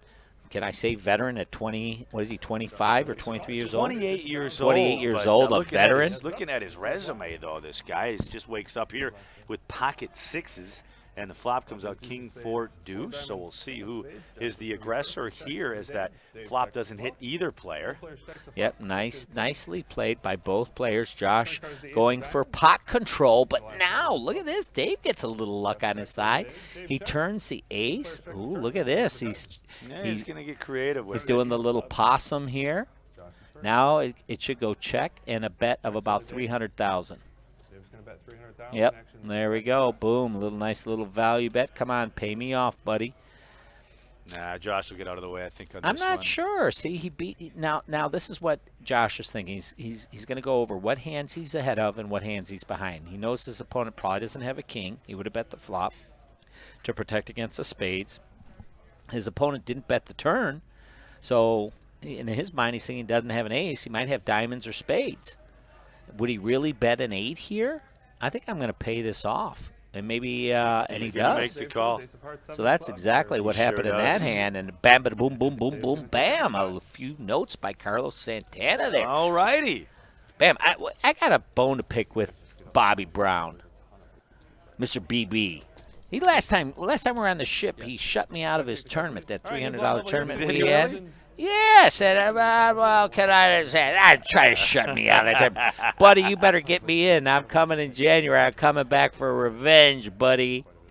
All right, well, a little break in the action here. So let's do some recapping here on what's going on. We started with 9 players, down to our final 3, and you see Josh Reichert with the big lead right now. But right behind him is David McDermott. So, right over his shoulder, over both shoulders, he's got 2 players. It's vying because they all want to be our next HPT champion. And Josh has been down this road before. Last year in November at our championship open, he won this event for $221,000. Let's not forget about Eddie Blumenthal as we look down from our HPT blimp. You guys probably didn't know we had a blimp, but we do. There you see, and if you're just joining us, those tan chips, $25K a piece. You'll see 2 of them sitting in front of Joshua. That's $50,000, and 1 blue one. Those are $100K a piece. That's sitting in in front of Dave McDermott, and the action will be on the button with Eddie Blumenthal. Real quick, want to remind people talking about last year's championship. Well, this year's championship event will be at the Hollywood St. Louis, November 14th through the 26th. I'm coming out for that full event. Just had a meeting with our marketing staff, trying to do some fun things for that. So all the information, hptpoker.com, Hollywood St. Louis, the place to be for high-stakes poker. All right, look at this. Eddie B. Open it up now, raising to $200,000 with the 10-8. Going to try and leverage some position. Good luck with that, with Josh, with the king 10 and the small blind. I imagine he's going to 3-bet. This is where he's going to show a little bit of muscle here. He doesn't want to just flat. He wants to steal position, doesn't he? No, he's going to get out of it. Boy, Eddie really leveraging that image. Man, I'm shocked there. So action over to Dave. The raise was to $200,000, but Dave likes his hand here, an unsuited Jack-10, so he's going to make the call and splash around. Yeah, absolutely. Peel for a chip. Peel for a chip. Let's go to the flop, ladies and gentlemen. And it comes out Queen Jack-10. Bada bing, bada boom. Yeah. But Eddie pairs his 10, and he's got the straight draw. Got the gutter ball straight draw. I'm surprised Dave just checked so quickly there to give a free turn card to that wet a board with 2 pair and a 3-handed game and heads up. I think leading is optimal in that spot. Myself, of course, you could make an argument to go for a check raise, but leading now, not sure he's gonna. What does he lead for? A 200,000. 200,000. And he's going to make the call. So to the river we go. You see 4 outs for Eddie B, looking for one of the remaining 9s in the deck. It's not to be. It's the 7 of clubs. So the check mark goes to Dave. He's going to check. Eddie's going to wave the white flag here, hoping his 10 is good, but it's not. 2 pair for Dave. He's going to take down this pot of roughly 950,000 chips. Yeah, you know, it's interesting. Dave McDermott doesn't get as much value there as he might have, but I'm not sure. It's just interesting that the bigger his hand is, it seems like the more conservative he plays, and when he's got semi-bluff opportunities or not much value, he gets more aggressive. So we'll see if that develops as we go on. There you get the chip counts and the number of blinds, 90 to 69 to 14. That can really work in Josh's favor. If he gets in a hand with Dave, he can leverage that knowledge to really put Dave in the fire to not go out before Eddie B. I want to give a shout out here to M Duffy 2727. We're glad you're with us here on the live web stream, as well as Ian Sheriffs and Donk Slayer. You guys, great to have all of our friends with us here on a beautiful Labor Day Monday. When I say beautiful, it's always 70 degrees. Well, it's probably a little better than 70, about 67 in the poker room here, and we're enjoying watching this high-stakes action as we broadcast from the Ameristar Casino Hotel, East Chicago. Dave folds over to Eddie. M. Duffy giving us acknowledgement in the chat about the commentary. Thank you, my friend. And Nikki, you got the strategy right on the money. So one player at the table you see wearing sunglasses. Kenna, I typically don't see you wear sunglasses, but you went deep in an event in the World Series this year, and I saw some photos of you wearing what appeared to be shades. Well, they are shaded. But did you do that because you made the final table? My brother-in-law, Russ Eppolito, with Russ's Optics in California, I didn't do it because I made the final table. I did it because I'm blind. I'm getting old, man. But I've never seen you wearing glasses like that at a table. Well, and all of a sudden I see Kenna. I go, what, is there a little Hollywood going on here? No. Kenna make a final table, go out and get a new wardrobe? Yeah, they look sharp. Yeah, some glasses, but they're bifocals, my friend. They're just disguised as sunglasses. But real quick, you did go deep. What event was that? The 1500 shootout I final table, which is always great to make a WSOP final table. Came up a little bit short. Yeah, that's kind of where the fun ended, though. You made that final table, and you ran into some roadblocks. Yeah. Once we got down to well, you know who the roadblock was? Is what's his name? The owner of Poker Go. Was it our friend? Did he take you, Kerry Katz? Kerry Katz, right on my left. Every pot I'm in, he just putting it to me, man. Did you guys talk any shop? Did you try to get another gig? No, I didn't try to get another gig. I talked to him about HPT, actually, and getting us on that network as well, because we just love, James and I love broadcasting. We love doing what we do. We love watching poker, and we love having you guys with us along the journey. So let's get back to some action here. Is Josh flopping the open-ended straight. Dave, not much going on here, so I expect this to be a bet and a fold, although Dave might get some evil thoughts in his mind and peel one in position. Would be very unwise, I would think, here, but hey, you never know. Because, I mean, if you peel with an overcard here, notice if he hits his 9, he's really not going to love it. He's going to go off like a rocket for a lot of chips, but he is going to peel. What's he trying to do here? Is he trying to hit a 9 or a king? Is he waiting for it? Is he floating and waiting for Josh to show weakness so he can pick it up on the turn? Josh, not that type of player to show a lot of weakness. He might check, so he does here for pot control, but I promise if he doesn't improve on the river, he's going to fire again. He's just not going to let his chips sit out there with 7 high. So Josh is going to fire again, almost certainly. I'd be very shocked if he checks here with no showdown value.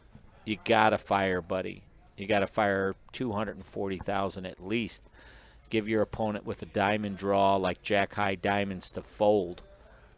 And that's exactly what he's going to do. He's peeling off some 100Ks, a couple of 25Ks, and a few 5Ks. Perfect bet. I mean, this guy is a technician. Now, Dave can beat some bluffs, like 4-5 would have bet the flop, check the turn, and then bluff the river. So he can beat 4-5. He can beat 9-7 or 7-5 like Josh has. Whether he's calculating that to see if there's enough value to call with his king high, I'm not sure. He should, though. An ace doesn't make sense here. And he's going to fold it. Yeah, see, I don't believe Josh raised pre. I could be wrong on that. But if he didn't, it's very unlikely that the ace helped his hand. It's just really hard to make that hero call, though, especially without an ace, just with a king in your hand. But we saw it twice earlier today. We saw it twice in much worse situations than this when you're heads up and only 3-handed, right? Yeah. And against a very aggressive player. All right, well, Shy Knight 23. My girlfriend is stuck watching this fun stream, and she's loving the commentary. Give Miss Jessica a shout-out, please. Absolutely, Shy Knight. And hopefully by the end of this, Jessica will want to watch more of our commentary on these episodes. So thanks so much for being a good sport. And Chicago 662 says, if that's not Johnny Depp, this is all for nothing. So Dave does have kind of that. And how about this guy? He looks like, what's that actor's name, that went goofy? Oh, that went goofy on the Letterman show and didn't say what's anything? His name? Zach. Producer Zach. Joaquin Phoenix. Phoenix. So we got Joaquin Phoenix and Johnny Depp on the final table here tonight. And we got Jessica Rabbit in the chat. Well, yeah, you're right. Thanks, Exactly. Jessica. Exactly. Jessica Rabbit. We got, and, I call him Carlos Santana. I mean, man, this guy, if he's not a musician, I'm going to be shocked. I can't wait to get a break here so we can find out what music. We had a little quiz earlier. Producer Zach still looking in the drawer to give away a prize on what kind of music you think, or what kind of music is Dave McDermott listening to while playing this final table. And what's fun about this prop is none of us know the answer of it. It's ungoogleable unless you know Dave. Ungoogleable? Well, yeah, I work at a radio station, and we try to do ungoogleable. We try to have ungoogleable trivia questions. Ungoogleable, ladies and gentlemen. That might like, what's the name of my cat? Does anybody know the name of my cat? That's ungoogleable. Ungoogleable. Oh my God! Another term I've heard for the first time. You pulled another one out the other day. Ungoogleable. Ungoogleable. It's a fun word. Oh man! Oh, that's the second thing I've never. You called it mom and pop or mom and dad for the king queen. We come up with the twins for pocket deuces. Oh my goodness! All right, back to that. We're gonna call some action. Let's call a hand here. All right, so 50,000, 100,000 are the blinds. 50, 100, and 100. So 250K to go out there for the vying. And looks like Josh on the button. Three-handed, how often should you raise the button? Probably 75% of the time at least. Yeah, at a minimum there, if not 95% of the time, right? Yeah, I've played a lot with Eric Seidel, a lot of the greats. Every time they have the button, man, and they can inflate the pot in position, forcing their opponents to play inflated pots out of position, they just do it. I mean, it's just something they do. There we are. That's where we're at. Ameristar Casino Hotel in East Chicago. It's the James gang. James Larson, Kenna James along with you, taking us for the ride on this final table where we're playing for a lot of cash. Hope you come out and join us at an HPT event real soon. I hope to be out in Black Hawk, Colorado with you folks. Yeah, looking forward to that. So many friends out there. That's another tour stop. You talk about the Ameristar East Chicago here. Being our home away from home, but Colorado too. 27 times. This will be our 28th trip out there, I believe. So just a lot of high-stakes action out there. Now, we've been talking about Faded Spade today at the final table, and those cards that we are playing with are Faded Spade playing cards. So head on over to fadedspade.com to get yourself a set, and you can use code HPT at checkout for 15% off your order. Really? Yeah, they now have poker size, bridge size. My mother down in Arizona uses those, and 4 colored decks available. And big thanks to Faded Spade's CEO and our good friend of the HPT, Mr. Tom Wheaton. He's got a great brand, a great product, and we're happy to do business with Faded Spade.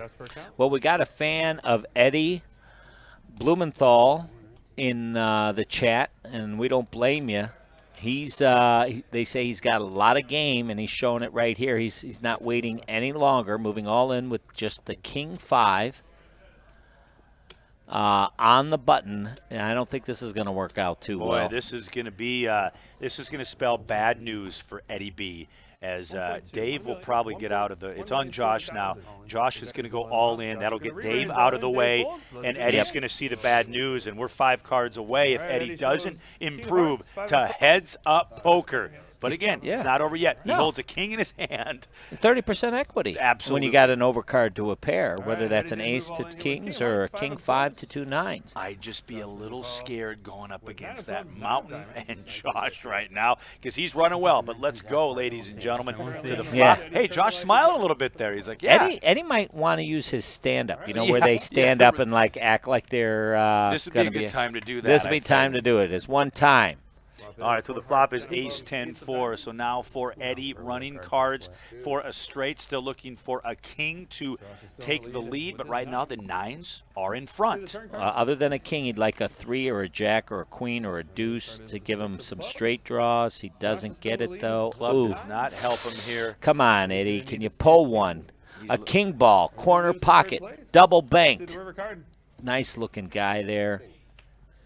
And the river card is the deuce of hearts. So Eddie is going to be going out in third place. Nice Shoves guy. for all of his chips there with king 5. Well, he was down. He was short stacked, though. He's going to go home with $75,637. Really? Yes. Let's see if we can go get a 20. How about 100 if you're going to go after Give me anything? a 20, Eddie. $75,637. And just like that, it's time for heads up poker. Wow, man, we've had a lot of eliminations this break. In a very short amount of time. In a short time. Wow, man. And we're now down to the artist and the technician. I kind of sensed this was going to happen from the beginning just based on their strategy.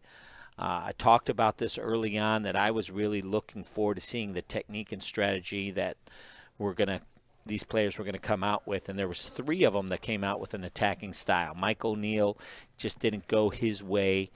And Eddie, David McDermott, and of course our chip leader Josh Reichert. So we're going to take a break. Yeah, we right, sure James? are, and we're back in 15 try and make minutes. another flush. So yeah, we're going to get right on that. So don't go too far. We'll be back with more exciting final table action right here on the good old HPT. See you soon.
All right, ladies and gentlemen, welcome back to the Ameristar Casino Hotel East Chicago.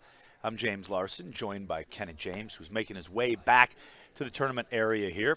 3 players remain. Up top, by the way, for your champion, almost $187,000 plus that $3,500 championship package. Second place money, $115,406, and we're playing heads up now. I apologize. Our last elimination went home with $75,637. Glad to have you with here on this Labor Day Monday. And we welcome back to the foyer here Mr. Kenneth James, our analyst for the production and the analyst on the HPT television show as well. You can check your local listings of where that may air in your market, but right here in the Chicagoland area, we were able to watch it with some friends last night, 9 p.m. on Sunday nights, and the rebroadcast is at 1 a.m. and then at 2 p.m. both on Sundays. So, Kenna, why don't you give us the tale of the tape here with just 2 players left at this HPT final table. Well, I have to wait for producer Zach as far as the tail of the tape, as far as the chip counts go. But there, from our HPT blimp, you can see the piles of cash. That's a tail of a tape for you. And is it the watch? Is the watch out there? Our current chip leader with 11,115,000 chips. There it is, the tail of the tape. 111 big blinds to 60. So just about 2 to 1, a little less than 2 to 1. All right, go ahead and wash up cards and get ready to go. And we have creativity. Did we get the songs? Did we get? These guys are going to kill us if we don't understand. No, we haven't gotten the songs yet. I was in a meeting during the break there, so we didn't get to the songs. So more speculation. Look at these guys. A little hug before we go to battle. I like that. A handshake to say good luck, my friend. Yep. 79 players, 2 players remaining. So it's creativity versus a technician. First place in heads-up play. Plus a $3,500. What's the difference that these guys are playing for? Blinds are 50 and 100. Yeah, the thousands with a 50K ante or 100K ante. Yeah, when you're talking about differences in the price here, as far as payouts, 187 for first, just under that, and just over 115. So look at this. Look at this. 6 deuce for 6 deuce the first hand of the. First hand of heads-up play, and we are off with this heads-up play. Interesting. Something was interesting I was going to mention, but it slipped my mind. Oh, no watch. Looks like the trophy in this case. Yeah, that nice plaque there, and, of course, the cash out on the table. It's real now, folks. What we're playing for is all out on the table. Good luck to both players, like I said, and it's going to be fun. Wow, is that 100,000 out there? Looks like it, yeah. So I think it says the pot's 250, so I thought when we went short-handed, like 3-handed or something like that, that it becomes a small blind. The big blind ante's the same amount as the small blind. So we'll check that in just a minute. Maybe you want to get another blimp shot there. 500, that's 600,000 in there. Flop here is 4 tray deuce, couple of spades. So Josh getting the best of it there, pairing one of his crab lars. And Dave checks over to Josh. That is a known hand, crab lar. Quickly bets 210,000 to the turn we go. The board pairs the 4 of diamonds. And Dave has a whole lot of nothing. Josh has got showdown value. Will he go to protect equity or check it back? Looks like going for some equity protection with his 4s and 3s. Josh is going to take down the pot. So it's going to be a bet and then a quick fold. You know, it's important. Those little things like that, not giving the free draw to the queen 7 to maybe make a pair and wrestle that pot away, you know, responding to your opponent showing weakness, leveraging your position. Position is only good if you use it.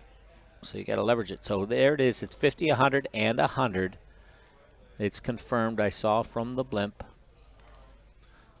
All right, action now over to Dave. As you see, 50,000 to make the call. And he is going to raise it up, I would imagine. Not sure if raise it up is superfluous or not. But call here with his 4 tray. So we go to the flop, King Jack 4 tray. Yeah, Josh defending wide from the blind, and for this reason. Two unpaired hands going after each other. They both have the equal opportunity to flop a pair at about 2-1 against. And in this case, Josh gets the better of it, making a pair. Usually it's a check and call in this spot. Could go for a check raise for early definition in the hand, and that looks like what his strategy is going to be here. Yeah, you see Dave bets 400,000.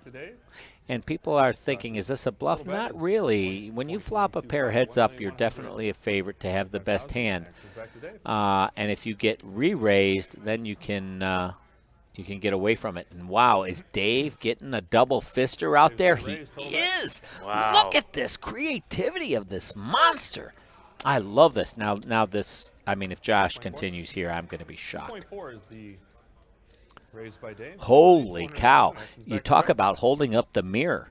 Yeah. Right? This is, again, the aggressor showing the aggressor. And these two players, mano a mano, trading a couple of blows here. Whoo! Yeah, in just our second Exciting. hands of heads up here at the Ameristar Casino Hotel East Chicago. All right, both players here loosening up a little bit. Smiles, talking about that last hand. Stacking chips Man. is Dave. Let's I'm going to get let's do some research on Dave McDermott here. He's 45 years old. He's an attorney. Homewood, Illinois is where he's based. Just got one bullet in this event. His career earnings just over $200,000 as Ken is over on Hendred Mob trying to get some exact stats here on Dave McDermott. McDermott, of course, a very popular poker name from the movie Rounders. Look at this flop, 2 kings and a jack, 2 spades, helping really neither player here. And Dave's going to check now over to Josh, and he's not afraid to bet that queen 5. He's going to put some chips in the middle, and that should be enough for Dave to release his Looks hand. like David McDermott's coming in at just under $200,000 in total live earnings, which makes sense if he's not a full-time player. He's a lawyer, probably makes his money in front of the judge, but he's certainly going to add to that total tonight. Might even almost be close to doubling it should he wrestle this title away from the HPT veteran and previous HPT tournament winner, Josh Reichard. All right, action on Dave. And you see he's got a premium hand here. Ace-Jack suited in diamonds. He's going to go ahead and raise it up now. Looks like the raise was to 400,000 chips. Yeah, Josh is definitely defending here.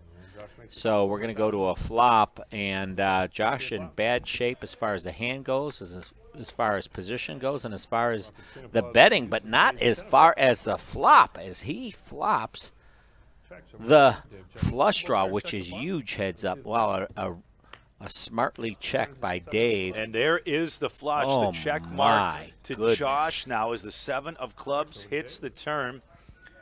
And now Dave with his ace-jack and probably look to throw out some bluffing chips here. Doesn't like to get checked twice. I like his sizing here. How about he bets just $100,000 into this $900,000 pot? This is beautiful. You talk about artistic creativity. Josh now. And now this hand should be over unless we go into some serious mental leveling. Yeah. In which, why is he raising me because I made a weak bet, and he thinks I have nothing, and now I want to re-raise to get in his mind and think. I mean, you could get into this leveling mental war, and nobody comes out well in that case. Yeah, Dave's going to fold. Josh will win that pot, and we move on to hand number 4 here. Heads up poker between our 2 players here, Josh and David. James Larson, my name, alongside Ken and James. Glad you're with us here on a Labor Day Monday. Yep. And let's see. So the World Series of Poker, looking deeper into David McDermott this year. The $1,000 no limit hold'em, little one for 1 drop, finished 878th. Let's see his best finish. Looks like he's finished fourth a number of times. Finished third in the Chicago Pokerland Classic in Hammond. $240 event for $9,000 for third place is his best ranking finish. He will outdo that tonight. He's got a $1,700 WSOP circuit finish. He finished fourth in October of last year for $104,000. So it sounds like he's hitting his stride in this poker thing. If that lawyerly thing doesn't work out, might be making a change of venue. Right. To Josh and the big blind. So just a call and then a check back from Josh. So it looks like Josh, when he's got a big little card, like a nothing hand, he's fine just taking flops in position. And then when he has some semblance, like a suited one gap or something that has some playability, he will put some heat on the pot pre-flop as far as his pre-flop strategy. Now he's got the third nut flush draw. Don't blame him for making a semi-bluff here. Dave looking him up. Interesting. This could go either way. This could go continue betting. This could go a check and a bet here. Now it looks like both players are relegated to trying to draw for cheap. All right, so the river card is the 6 of spades. You see Josh with the check mark with the high card. I expect him to bet here, though. Rare is Jack high going to be good here, so he's going to go ahead and make a bluff, not knowing he has the best hand. He's bluffing with the best hand. Look at this nice size bet here, too. 560, Dave fold. He almost makes a pot size, kind of what we call a polarized bet, meaning an either-or type of thing. Either he's got the nuts or he has nothing. In that case, he had nothing, but neither did his opponent, so got away with one there. So after 4 hours, roughly, with breaks in there, so about probably three and a half hours, down already to our final two players. Now, I have a feeling the heads-up is probably going to take a little longer than maybe expected with these two players. And even though a pretty big lead here by Josh, a big lead, but yet they're still kind of close. It's heads-up poker, so one hand, one double up, and that flip-flops. Dave right now with a good hand here. Ace-king, he's going to go ahead and raise that up. And Josh is going to quickly fold. 125, Josh folds. 125 was the raise, and Josh quickly folds. And again, we've talked about this before. If you haven't played a lot of heads-up poker, yeah, I saw that. This is always a good time to watch streams like this. Get a feel for it. Get a feel for it. Look at what the players are holding. Look at what they're raising with. Look at what they're not raising a whole lot of nothing. We're right, yeah, and that's kind of the hardest And what thing. they're defending with. Now, you know what I mean? Like this, this is a couple of napkins. Jack 4. I want to see when Josh is dealt like Jack Deuce and Jack 3, if he's even raising that way, because that's like the bottom, 80% of hands, right? Right. Or does he ever fold a button? So that's one of the things I'm looking at. Does Josh ever fold a button? 9 deuce, or is he raising every 2 cards he has? Next thing you want to look at in heads-up play is, does my opponent ever limp the button? Some players never limp the button. And then also look at the sizing. Is it always 2x or 2.5x? Josh is going to raise to 250,000. See, so here this is 2.5x raise with the queen 5 off, Dave's going to make the call. 250. which is reasonable. Now, are you watching body language, mannerisms, things like that at all? And timing. Like when Dave quickly called there, he just called right away. I can top him off his range, meaning I know he doesn't have aces, kings, queens, ace, king, because all of those mannerisms, right? Right. And so that's where you want to be careful. Whereas Josh, we're not sure what he has.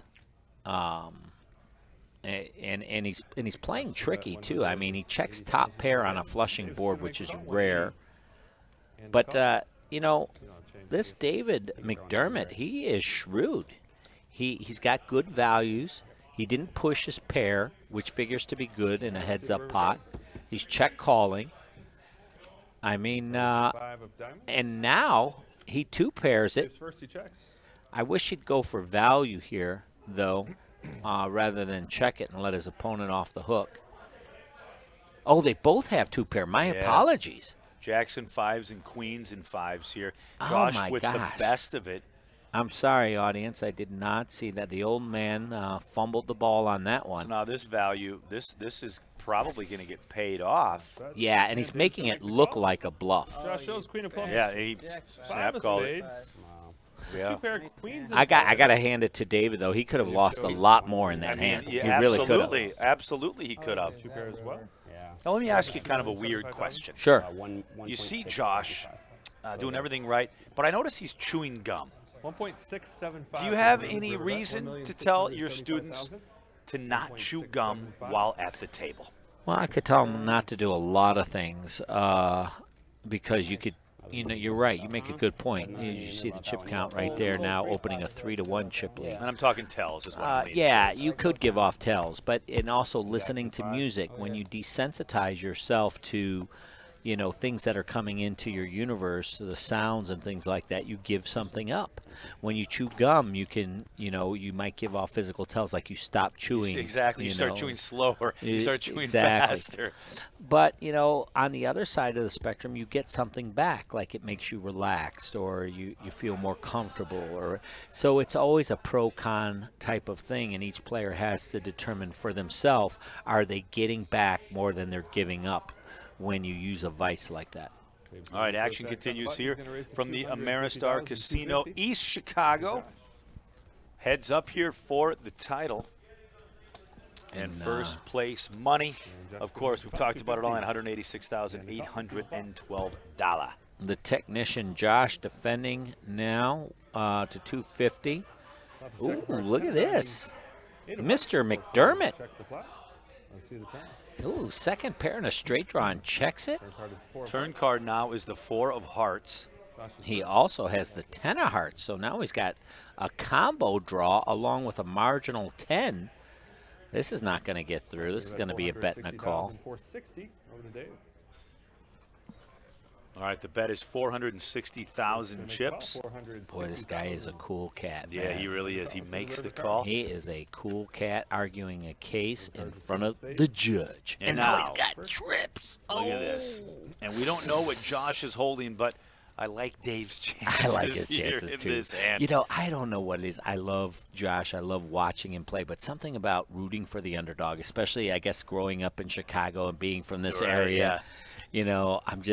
I guess I'm just pulling for Dave to do well. He's already done well. Dave. Josh shows 5 of diamonds, 3 of hearts. 5 of diamonds, queen of hearts. 9 of clubs for 3 tens.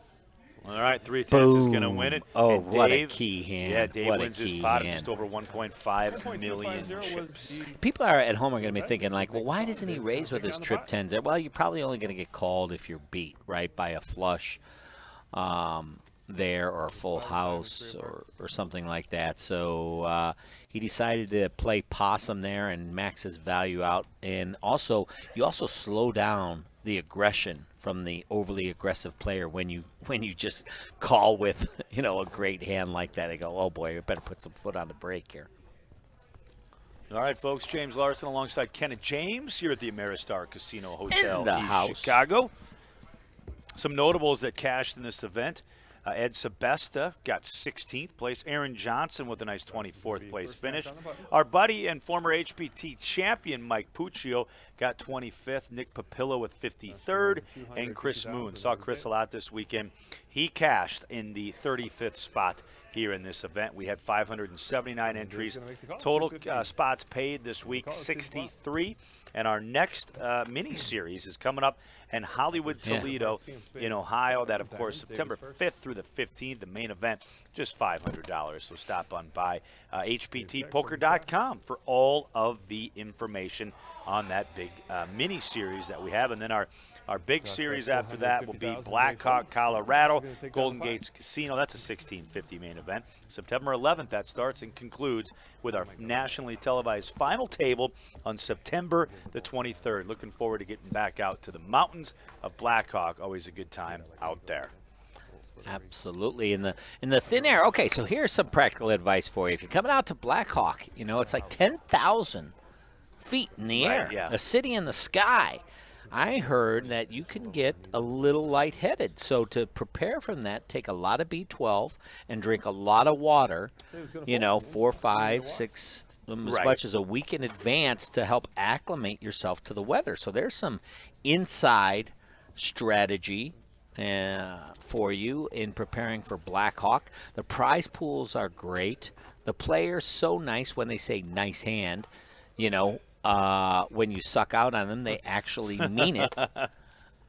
So please come out and join us. It's some of the biggest prize pools we have, but make sure you take a lot of B12 and really fluid up before you get there. And you can even stop. You can stop at your local Dick's store too and pick up little bottles of oxygen. They sell those. Actually. Oh, really? Yeah, and you can get little shots. Jeremy, our tournament director, does that. Just Shots of oxygen? Yeah, they use it for hikers and things. Is like that right? Dick's Sporting Goods has that. Absolutely. Wow. And while you're at it, you might want to grab some bear repellent because the last time I was there, on the way up, we saw a couple of bear off the side of the road. All right, 10-6 for Josh. Dave with 9-8. The flop comes out Jack 10-4, couple of diamonds. Yeah, Dave defending in the big now, has the open end straight. And sometimes he really pushes these draws with his semi-bluffs. And he could make life very difficult for Josh, although I don't think Josh is going anywhere with second pair and the flush draw. This could get ugly real quick, guys. I'm telling you, this could really get ugly really quick if the foot is put on the gas, but he doesn't. He does just call. To the turn we go. Oh, it's the queen. I told you this. Queen of clubs. I told you this could get ugly quick. He makes the straight, and now Josh with the pair and the flush draw. Is he going to slow down? He does. Both players check. I mean, I'm telling you, these guys are playing great. And now to the river card. It's the 9 of hearts. So you see Dave there with the check mark. Yep. And I don't. Now, interesting. Will Josh hero call here or lay it down? It's nice when everything's going your way, but when you get smacked in the face or the deck doesn't, there's a hand. Can you take a hand off and not hero call? He does. This good discipline, man. And Dave's going to show his hand, a little smile there. I'm not sure, though. I mean, you're giving Josh, some acknowledgement for folding and checking the turn when he had a pair and a flush draw. He's going to feel better about himself. You don't want your opponent feeling better about himself. You want him feeling worse. Right. This is a battle for the championship here on the HPT. The title is at stake, the bragging rights, and, of course, all that cash. And the difference between first and second, we're talking about $71,000 is up for grabs. So I want to say congratulations to all the players who cashed this week, and we hope to see you at our mini-series in Ohio, and then after that, Blackhawk, Colorado. Josh will get the walk here with his ace-10. Yeah, never, people want to know, a lot of times they ask me, is there a good time to show your hand? I say no. You never get as much as you give up when you show your cards without getting paid. So as a general rule, people say, well, I want to throw my opponent on tilt or whatnot. You just don't get as much as you give up when you show your hand. So unless you get paid, keep it down. Yeah, you're one of these guys that never shows your hand. Unless you're called down, obviously, but when they fold to you're one of those guys that really never. Well, I'm not a never and always type of a guy, but as a general principle, that is true. 50 and 100K blinds. If you're not used to heads-up play, the small blind is on the button and acts first pre-flop. Post-flop, it flips, and the button acts last. So we could be in for a long heads-up battle. You can see those blue chips if you're just joining us. Those are worth 100K a piece. They're the big daddies on the table. The tan are 25K. The gray are 5K. Not much happening in this hand. And last we checked in, Josh had about a 3-1 chip lead, maybe a little bit less than that now after that pot was picked up by David McDermott.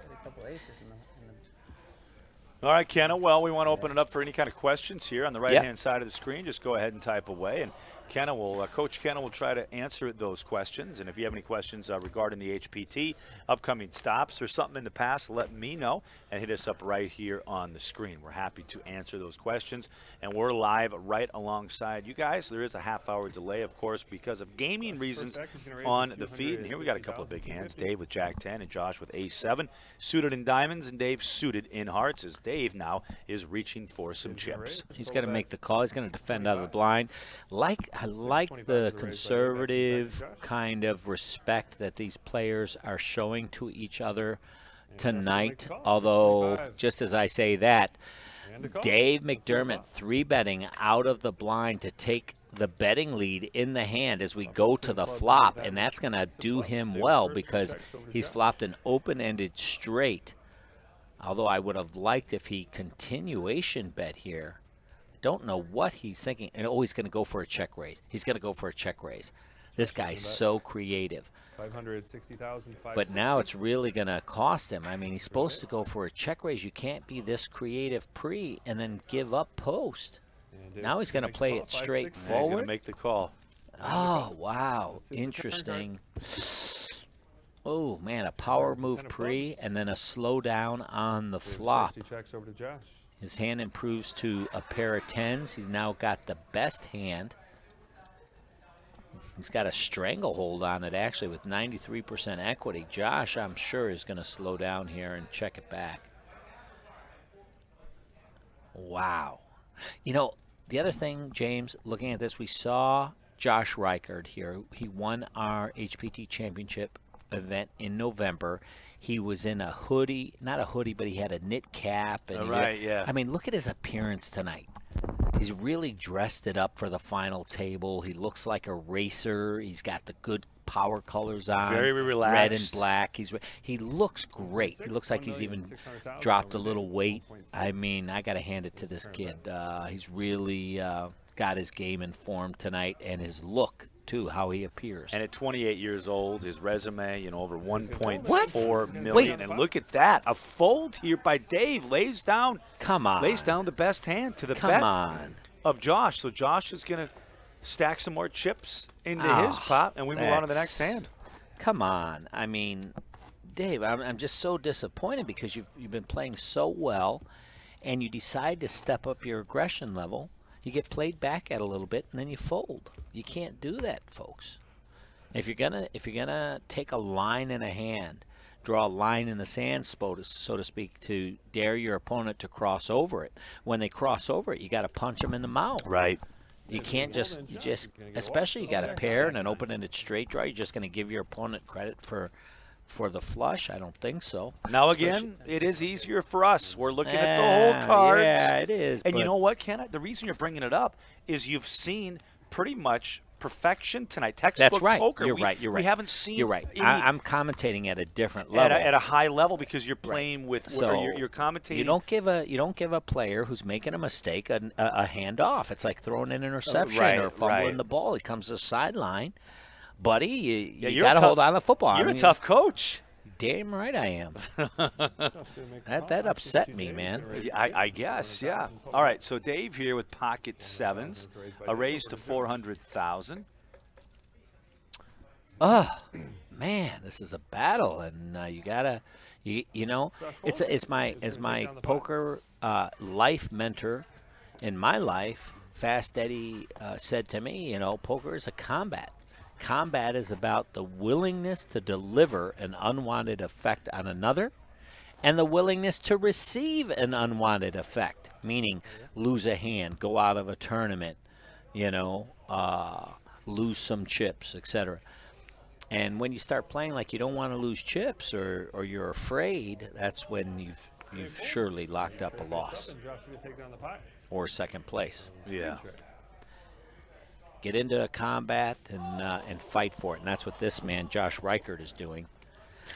Easier when you're young, I got to tell you, it really is, because you don't really know what loss is a lot of the time. Yeah. Not that everybody, but in general, right? You lose a few bucks, you go out and make some more. Josh's wife, Ashley, watching the stream, as well as his cousin, Tiffany. So a shout-out to those two. And like I said before, Josh, over $1.4 million in total career winnings. He won our season championship last November, and he's back again. So I have a feeling you're going to be seeing this guy for a few years. You know, they're all chasing Mr. Craig Casino, our all-time cash leader here on the HPT. Look at Dunner in the chat. These guys don't play poker. If they want to know, I'm right here, buddy. Come on up and pony up. You know, when you win over $1 million, come talk to us. Otherwise, not Dunner up, dummy up. Whoa, hey now, hey now. Hey, man, I'm in combat. Guy's going to call me out. Come on, let's play something. You're in combat mode, apparently. I'm in combat mode. We welcome all the comments, though, on the screen. We It's do. fun to have the interaction, and that's what I love about the Twitch so much is the fact that we get to interact with the listeners and the viewers watching this live stream. And it's great that we can get this product out to TV before it goes to TV. You can watch it on your computer, and then the editors take it back. And for TV, we clean it up a little bit. We clean it up a lot. I mean, I'm laying it out there, but I'm going to ask producer Zach, since if we're on a shortened show here, because this is going pretty quick, if this Dunner character wants to come out here, can we keep the cameras going? We get a little heads-up action. Well, you guys are negotiating Put up that. what? I'll get back to the poker here. He's got to pay the staff 4 hours, all the camera crew and everything. All right, maybe. Yeah, the camera crew starts getting overtime here at 5 p.m. So that's right. I don't think that's going to work. All right, Ace-6 going up against King-7. The flop, a couple of trays and an 8. All right, over to Josh. Josh with the king high. I expect this to go bet call. Bet call. Dave looking like Johnny Depp. He's got the He shirt, really the hat, does. the long Looking hair. great. Both these players look great, man. They just got Great, playing great, looking great. great presence, final table presence. Yes. They're comfortable. They're making calculated decisions. They seem to be getting along. You see during the breaks, a little back and forth. But, they're just here. They're playing this game, and they both want to be champions. The money, so important. But at the end of the day, that championship, you can't spend that. You can't spend it. I don't know about that. People disagree, and I respect both sides, Some people are playing for the money. Some people are playing for the title. There we go. We look at it.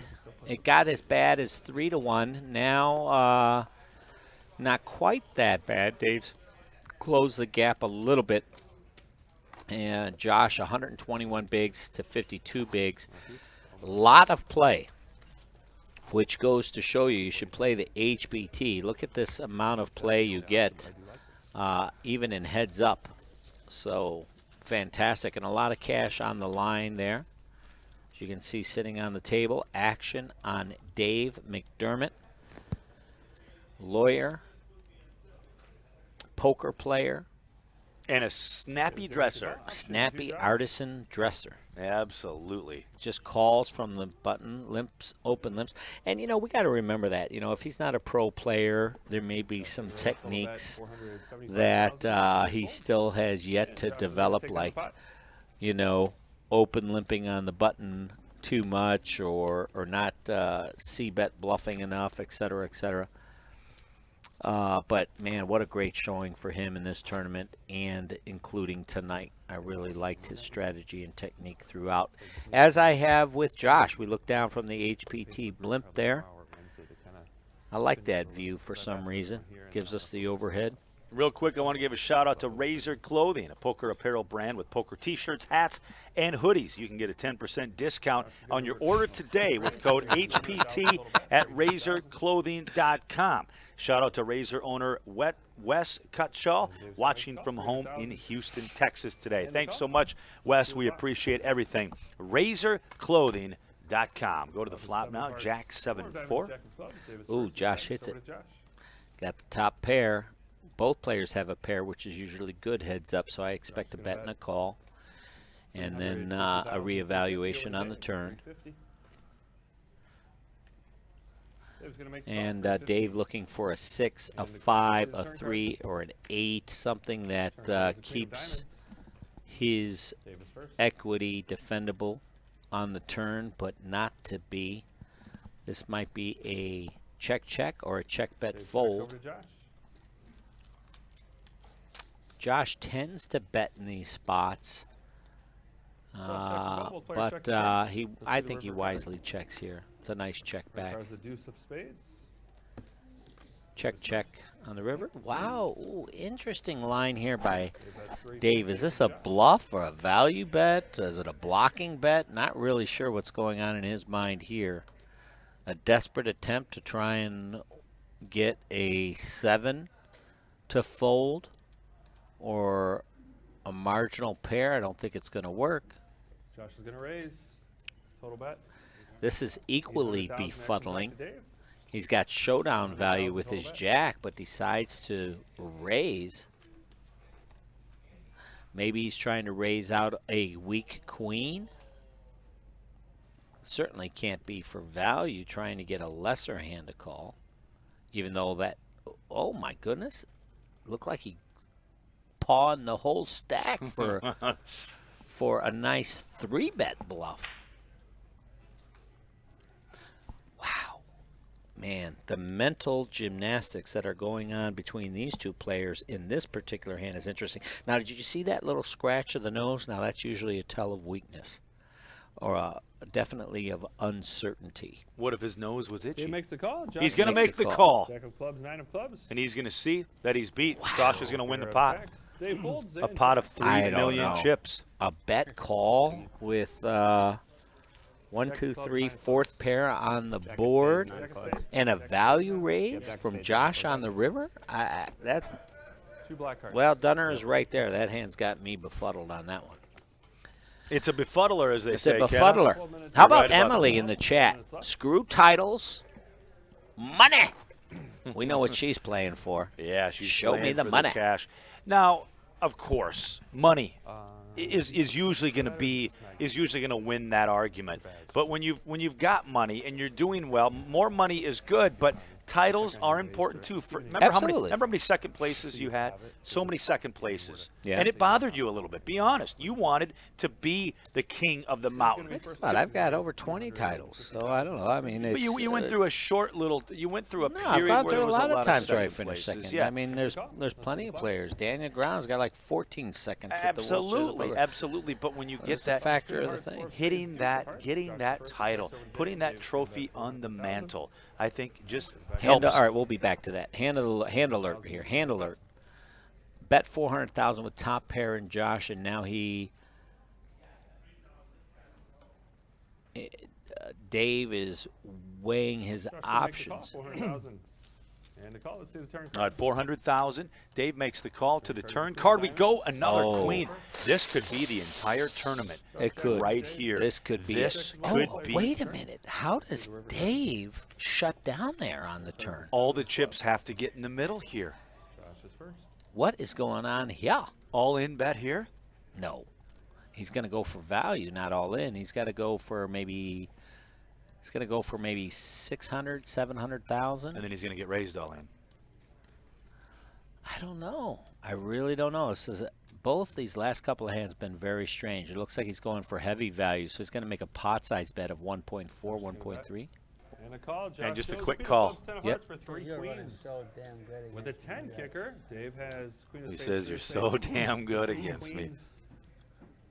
With the 7-4, Josh has a higher kicker here. Look What was at that? this. Josh a little disappointed. He goes, man, if I knew you had that, I could have gone for the whole kit and caboodle. Well, I could have yeah. gone for the whole enchilada. I could have gone for the full burrito with guacamole and everything in the middle. So to the amateurs out there that are watching this, you're playing heads up. You make 3 of a kind. Why did Dave not raise there? Go 1.36. Well, And even more befuddling is why he didn't bet the turn Bet when the it was turn. checked to him. What? and with Give us the possible push mindset. percent. Seriously, why Well, no raise the there on mindset end? the mindset is I want to elicit bluffs and maximize my value that way, and also protect in case I'm getting cold decked.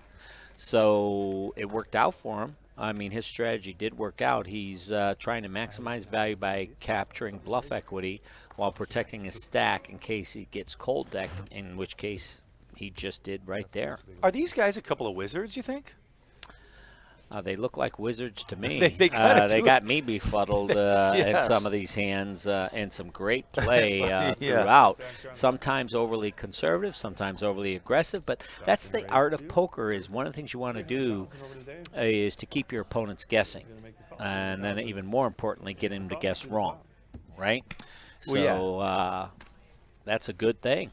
Ace King going up against 8-6. Nice flop here for Dave. He's going to go all in and a quick fold. The wizard says no. One wizard says to the other wizard, sorry, I know you have a good hand. Remember, what is that? Lord of the Rings. They had those two wizards, the gray and the white. Never saw the show. Never, really? You're not a Lord of the Rings not guy. Into huh? any of the Hobbits. No, What's definitely not. You're not into the Hobbits. What are you into? I'm more. Well, we already know we said that phrase earlier. We're not going to repeat now. But what else are you? I'm into? more of a Gilligan's Island kind of guy. Back to the action here. James Larson alongside Kenneth Holy James. cow. Hey, by the way, Dustin Blad says, "What's up from Clearwater Beach, Florida? Sweating my boy Josh, most unrecognized, no limit beast out there." Boom. Hey, I got to tell you, we say thanks to everybody else, but I got to say, man, it's great sitting next to you. Had a great weekend commentating all these shows and here on the live stream with you. I know you're a busy man. You're a bar owner now. You've got your radio show every morning. A lot of fun in Iowa. Great to be back with you, too. Thanks, man. And we're thinking about adding a third person to the booth. Dunner is going to join us. Dunner, come on in, Dunner. for the Dunner next, might be done after buddy, no hard feelings, but a lot of fun here on the HPT. Appreciate all the comments, guys. Keep them coming. That's so awesome to hear from you guys here on the right side of the screen. 9-5 versus Queen 9. Flop is Ace 5 Deuce Rainbow. So Dave pairs his 5. Josh on a backdoor diamond draw here, but it's going to go check, and now Josh is going to put some chips into the middle. Dave folds, and Josh is going to take that. And Josh is going to win that pot as we move on. So talk about confidence level for this guy, Josh. You know, he's back here. He wins in November, comes back and wins again, which is something very hard to do. You gave him the title already? Well, if he does. Well, he comes back and wins again. Even if he doesn't, he comes back and gets second, worst case here now. Yeah. You know, that's for overall confidence. I mean, this guy pretty much owns East Chicago all of a sudden. Oh, this guy is just. I mean, really? Yeah, no, it's unbelievable. It's very believable. I mean, we've seen it from players out here before. A couple of players, have had some great runs here. Jake Baumgartner comes to mind. A lot of great talent here in the Midwest, in the Chicago area. Great to see. Really great to see. There you get a nice look at some of the bundles of cash. More than can fit in a pocket or two. And thanks again for sporting our brand and looking great and repping the sport well, Mr. Josh. I expect Dave to get some chips in the middle on this hand. And he won't, it's though, going to be Josh, a fold. It's going to be a while. Josh does the old dippity-doo. Yeah, the old dippity-doo. Looks like he's going to buy his time now. He's going to look for the knockout blow. This is when you got your opponent on the ropes, and you don't want to overswing, give them an unnecessary double-up. You're just waiting for a little opening but you're going to take your time. So for strategy, for you people at home, you're watching the heads up and you got somebody on the ropes here, the key is not to want to end the battle or the combat before it's over and get impatient. All in, over to Josh. So like in this case, this is going to be an easy fold. But let's say he had something like 10-jack off, or 10-9 off. You might go, all right, I just want to call and get this over with. Right. You don't want to do that. No. Because your opponent is sitting in pain when they're that short. They're in constant pain and pressure, and you want to keep them in that, until the very end, until you really got that knockout chance. And then the dagger. And then the dagger, then the final dagger in the back. And you shake hands, and one person goes one way and the other goes the other way. Another shout-out I want to give here, Corey Stewart, our marketing manager, and the guy in charge of this tour right now. Give him a big round of applause, folks. And Jeremy Smith, our tournament director. A couple of guys that I've been working with for a lot of years. Thanks, guys, for everything. We sure do appreciate everything you do for the HPT. I know the fans do as well as the players. And again, we got some dates coming up. Easiest thing to do is just go to our website, hptpoker.com, to check out all the events. But, hey, Kenna, I want to talk a little bit more about this cruise. January 25th through February 1st. So fun, so Nearly fun. 500 poker players have already booked through Card Player Cruises, and you can book for as low as $900. So if you can get a good deal on $900, airfare, but you got to ride in the engine room. no, Just kidding. No, you actually get a cabin, right? Yeah, and think about it. For $900, you also get it's all food. All food is provided on that, so it's a very good deal. And who knows, you might make $1,800 in the poker room the first night. Josh in the big blind. All the info, cardplayercruises.com. So just flatted here Josh says all in action by the king 4. Well, Dave's now got all a in. king. He does got a king. King high is usually good heads up. You know, the average hand being dealt is queen 7. I know you make this call with the raise you've already done. The fact that He you didn't hold the raise king. though. I think he just limped in. So, but I probably would have just open jammed. Yeah, here. open jam with the king. So hard to limp call. He's going to fold. You know, and I'm not sure that you should be trying to see flops when you're that short.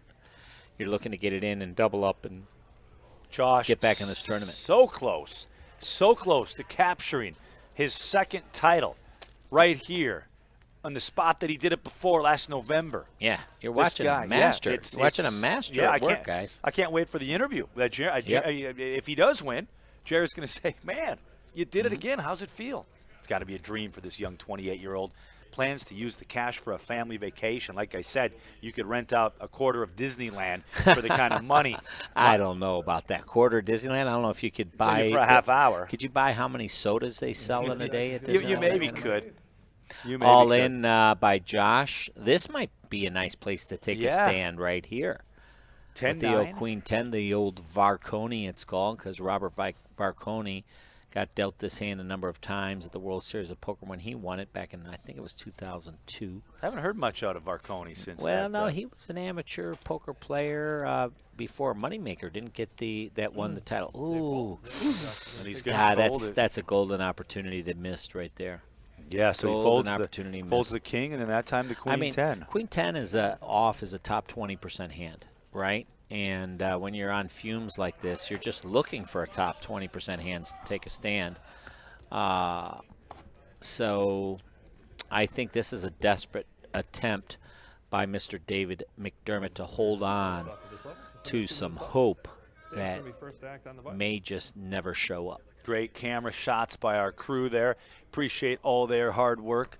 These guys are here with the truck when the week starts, and they're setting up for several days before the production. So now Josh going to check his option with his 4 deuce of diamonds. Going up against Dave's 9-8 as the flop we go. Queen 5-4. It's a rainbow. Checks over to Dave. Dave checks as well. Let's see the turn card. Nice. Now Dave is really set himself up for overly conservative play, being on the short stack. Nothing to do here, though. He's got really a whole lot of nothing here. I expect this to go check. Nope. He is going to go ahead and try and get value, but so Dustin Lindblad? Dustin Lindblad. How did this get heads up, guys? How did it get heads up, James? A little too long ago to recap all of that, my friend. But he also said that, how did this guy get heads up?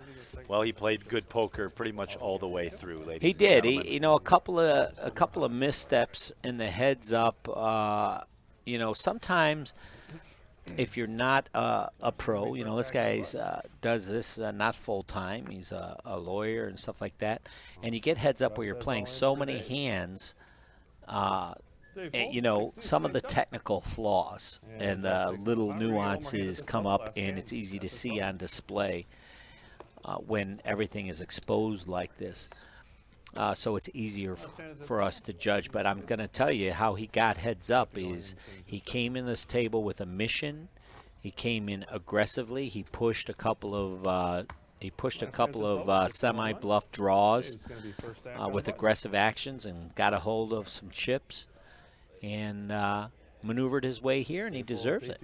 Yeah, and he's getting nothing here, heads up. I'm just a little surprised he didn't play the hand. Look at Josh.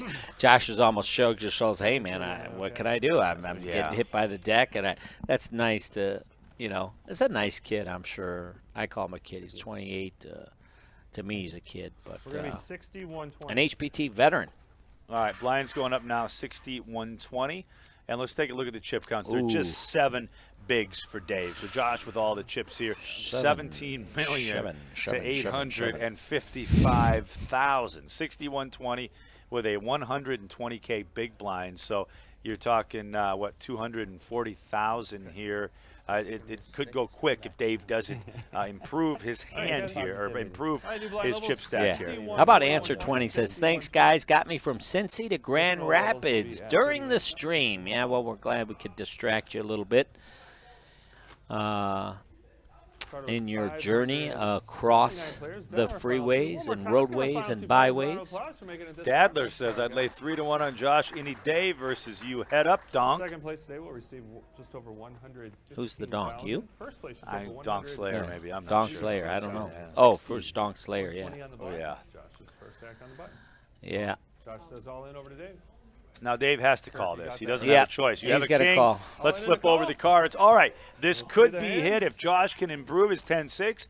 If it stays like this with the Josh king goes ahead, hearts, he will have a 6 full of double up. diamonds, Talking Dave about Josh Dave. with 7 of So diamonds. right now, Josh Dave with the old currently wily, in the the lead old here. sneaky With his tournament 10-6. look at this guy. He's got the rings, the watch, the shirt, the hair. This guy looks like a movie star. Maybe he's Johnny Depp's I'm cousin. telling you, he looks like a musician to I me. think you're gonna have to beat I a think pair the of 10 clubs tens. will be out there. I think there'll be 2 sevens also. Okay. I just think you're gonna have to beat a pair of tens. Let's see the flop.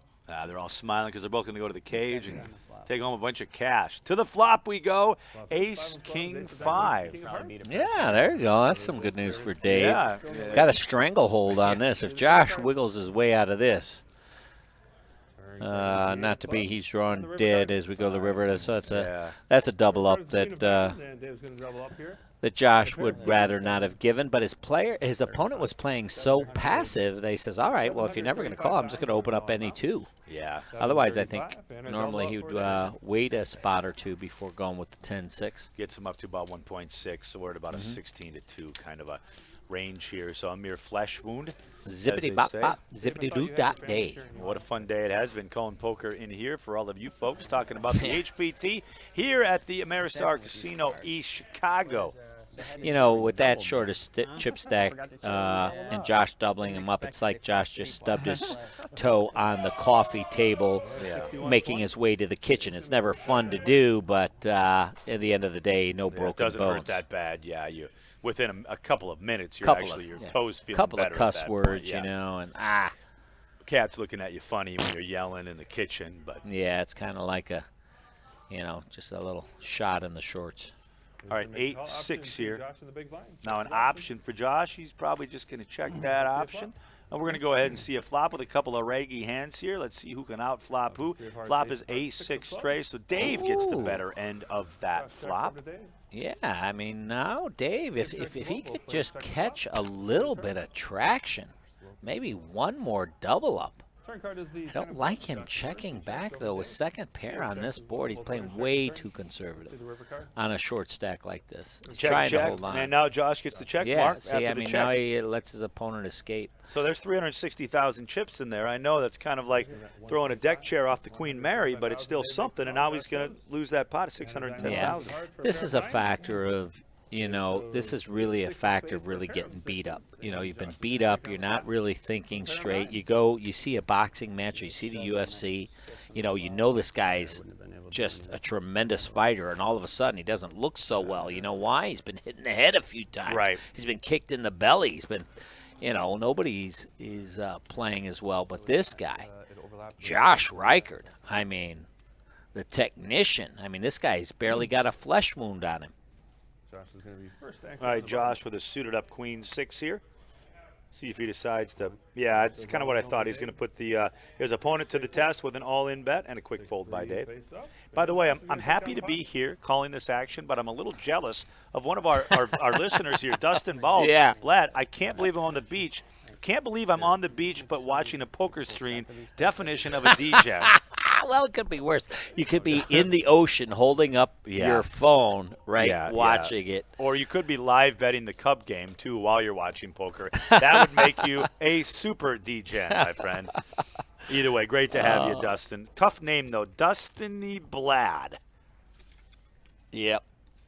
Thanks for joining us, everyone. Almost 300 people in the stream now. Love that you're here. Love that you're interacting with us. And joining us. This is it's been a fun journey. Unfortunately, this is almost like we're watching a slow death here. Yeah, it's almost like he's walking the plank. Is Dave Johnny slowly, Depp. But, Johnny Depp always gets out of it. Yeah, Pirates of the Caribbean. He always gets out of it. Here he goes. He's got king high again. See, this again, I think you open shove here rather than limp call off. But, I mean, I just don't think his technique of understanding ace high and king high may not even – does he know that the average hand heads up is queen 7? Wow, he's Does gonna he fold know it. when you show a passive action that your opponent that will definitely inspire an opponent with a bigger chip stack to take an aggressive action? Does he know that you shouldn't be slow playing and trying to see flops when you're short-handed with weak marginal hands, but rather get it in and try and double up? Don't know if he knows these things, but you at home do now. At least those are my thoughts on the matter. All right, well, this should be an all-in for sure by Dave. And it's going to be an all-in by Josh and a quick call. So King Jack for Dave. What does Josh have? Diamonds, 3 of diamonds. Oh, pair of threes. Oh, he's got the No, crabs? seven, 7-3. Yeah, not quite the crabs. Wow. Now, who moved? Josh moved all in with the 7-3, I'm assuming. And Dave called with the Ken of James. Taking a stand. He's a 2-1 favorite as we go to the flop. All right, a pot of 1.9, almost 2 million chips. Say, I'm going to go for a wheel. Josh He's gonna says, go for Josh a says, wheel. I'm going to go for a wheel. Like the way you're running against me. Josh. Did you get that from me, Zach? Oh, look at that. There it is, the deadly 3. And there's no spade in anybody's hand. So from the cellar to the attic goes Josh. He will now be the significant favorite with only 2 cards to come.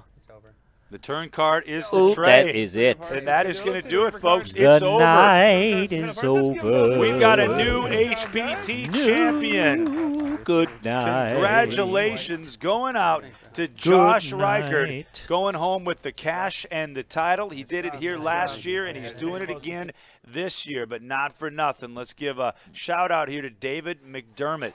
A nice little payday, $115,406. What a match that was. It's 4:55 here real time with a half-hour delay. This thing started around 12:15, so it really got over in a pretty timely fashion. But the man is right there holding the money and the title. Look, he's still stacking his chips. He's a perfectionist, ladies. This guy went through a field of 9 tough opponents and filleted them up in 5 hours. Yeah, less than 5 hours. Went through 8 in less than 5 hours. Whew. And let's go back. Let's go back to the hand of the day where he got tangled up with Mike O'Neill, our chip leader. And the play that he made in that hand, I wish we could go back. I wish we had the highlight reel. We need the highlight on reel. an instant replay. Let's go to producer Zach and see if we can get, like in football, we need to have the Zach, get us that replay. Will you throw that replay up? Producer Zach just left. I thought he was coming back with some notes. Instead, it was his sandwich for when the program is over underneath his producer stand there. If you guys are interested, hold on. I'm going to run over to the final table. I'm going to see if I can find out the music because I want to complete that cycle, right? I want to complete and find out what he's listening to. You wrap things up. Hold on. I'll be right back. All right. Well, listen, ladies and gentlemen, that is it here from the Ameristar Casino Hotel East Chicago. Now, coming up, we're going to have our post-game show here on the HPT where Jeremy Smith will interview both second place and our champion. But just a quick update, 579 players we had this week. We paid 63, a prize pool of $833,760. Your champion, Josh Reichert, will go home with $186,812 of that and finishing in second place. And he really played a great game, did David. David McDermott from Flossmoor, Illinois, is going to go home with second place money, $115,406. Well, I said, hey guys, we got all our fans out there. They're watching you play. He wouldn't I didn't really get it out of him, but he says I'm going to talk about it in the post-game interview. Okay. So we're going to have a post-game interview with Jeremy Smith. So if you're interested, hold on. Can't wait to see if it's that Stairway from Heaven or Stairway from Heaven. Yeah, exactly. But listen, folks, couple of housekeeping items. Before we move on, I want to remind everybody about our next event. We've got a mini-series coming up at the Hollywood Casino in Toledo, Ohio. That is September 5th through the 15th. The main event is just $500. And our next Hello, everyone. I'm here with our second-place finisher, Dave McDermott. Now, Dave, you had quite a few knockouts throughout the day. You even had a double knockout on that one. Tell me about that one. Tell you about it. I got dealt pocket aces. One person bets all into me. I, think about it because it's such a tough decision. I then, after a little thinking, go ahead and call. Somebody else thinks about should I also call his pocket aces, and he thinks about it and he calls as well. So the cards played out the way they were supposed to play out, I guess. Hopefully, thank you. You played great throughout the day. You started the day third in chips. And in second in chips, you think, or second for today, is there anything you feel you could have done differently throughout the day? Gosh, I guess there's always something you could do different. I mean, my buddy here was running pretty strong at the very end. Wasn't catching any breaks with the cards that I liked. He liked them even more. So, I mean, I'm sure there's something I could have done different, but I feel pretty good about my finish. Yeah, you played great throughout the day. Just over $115,000 in cash.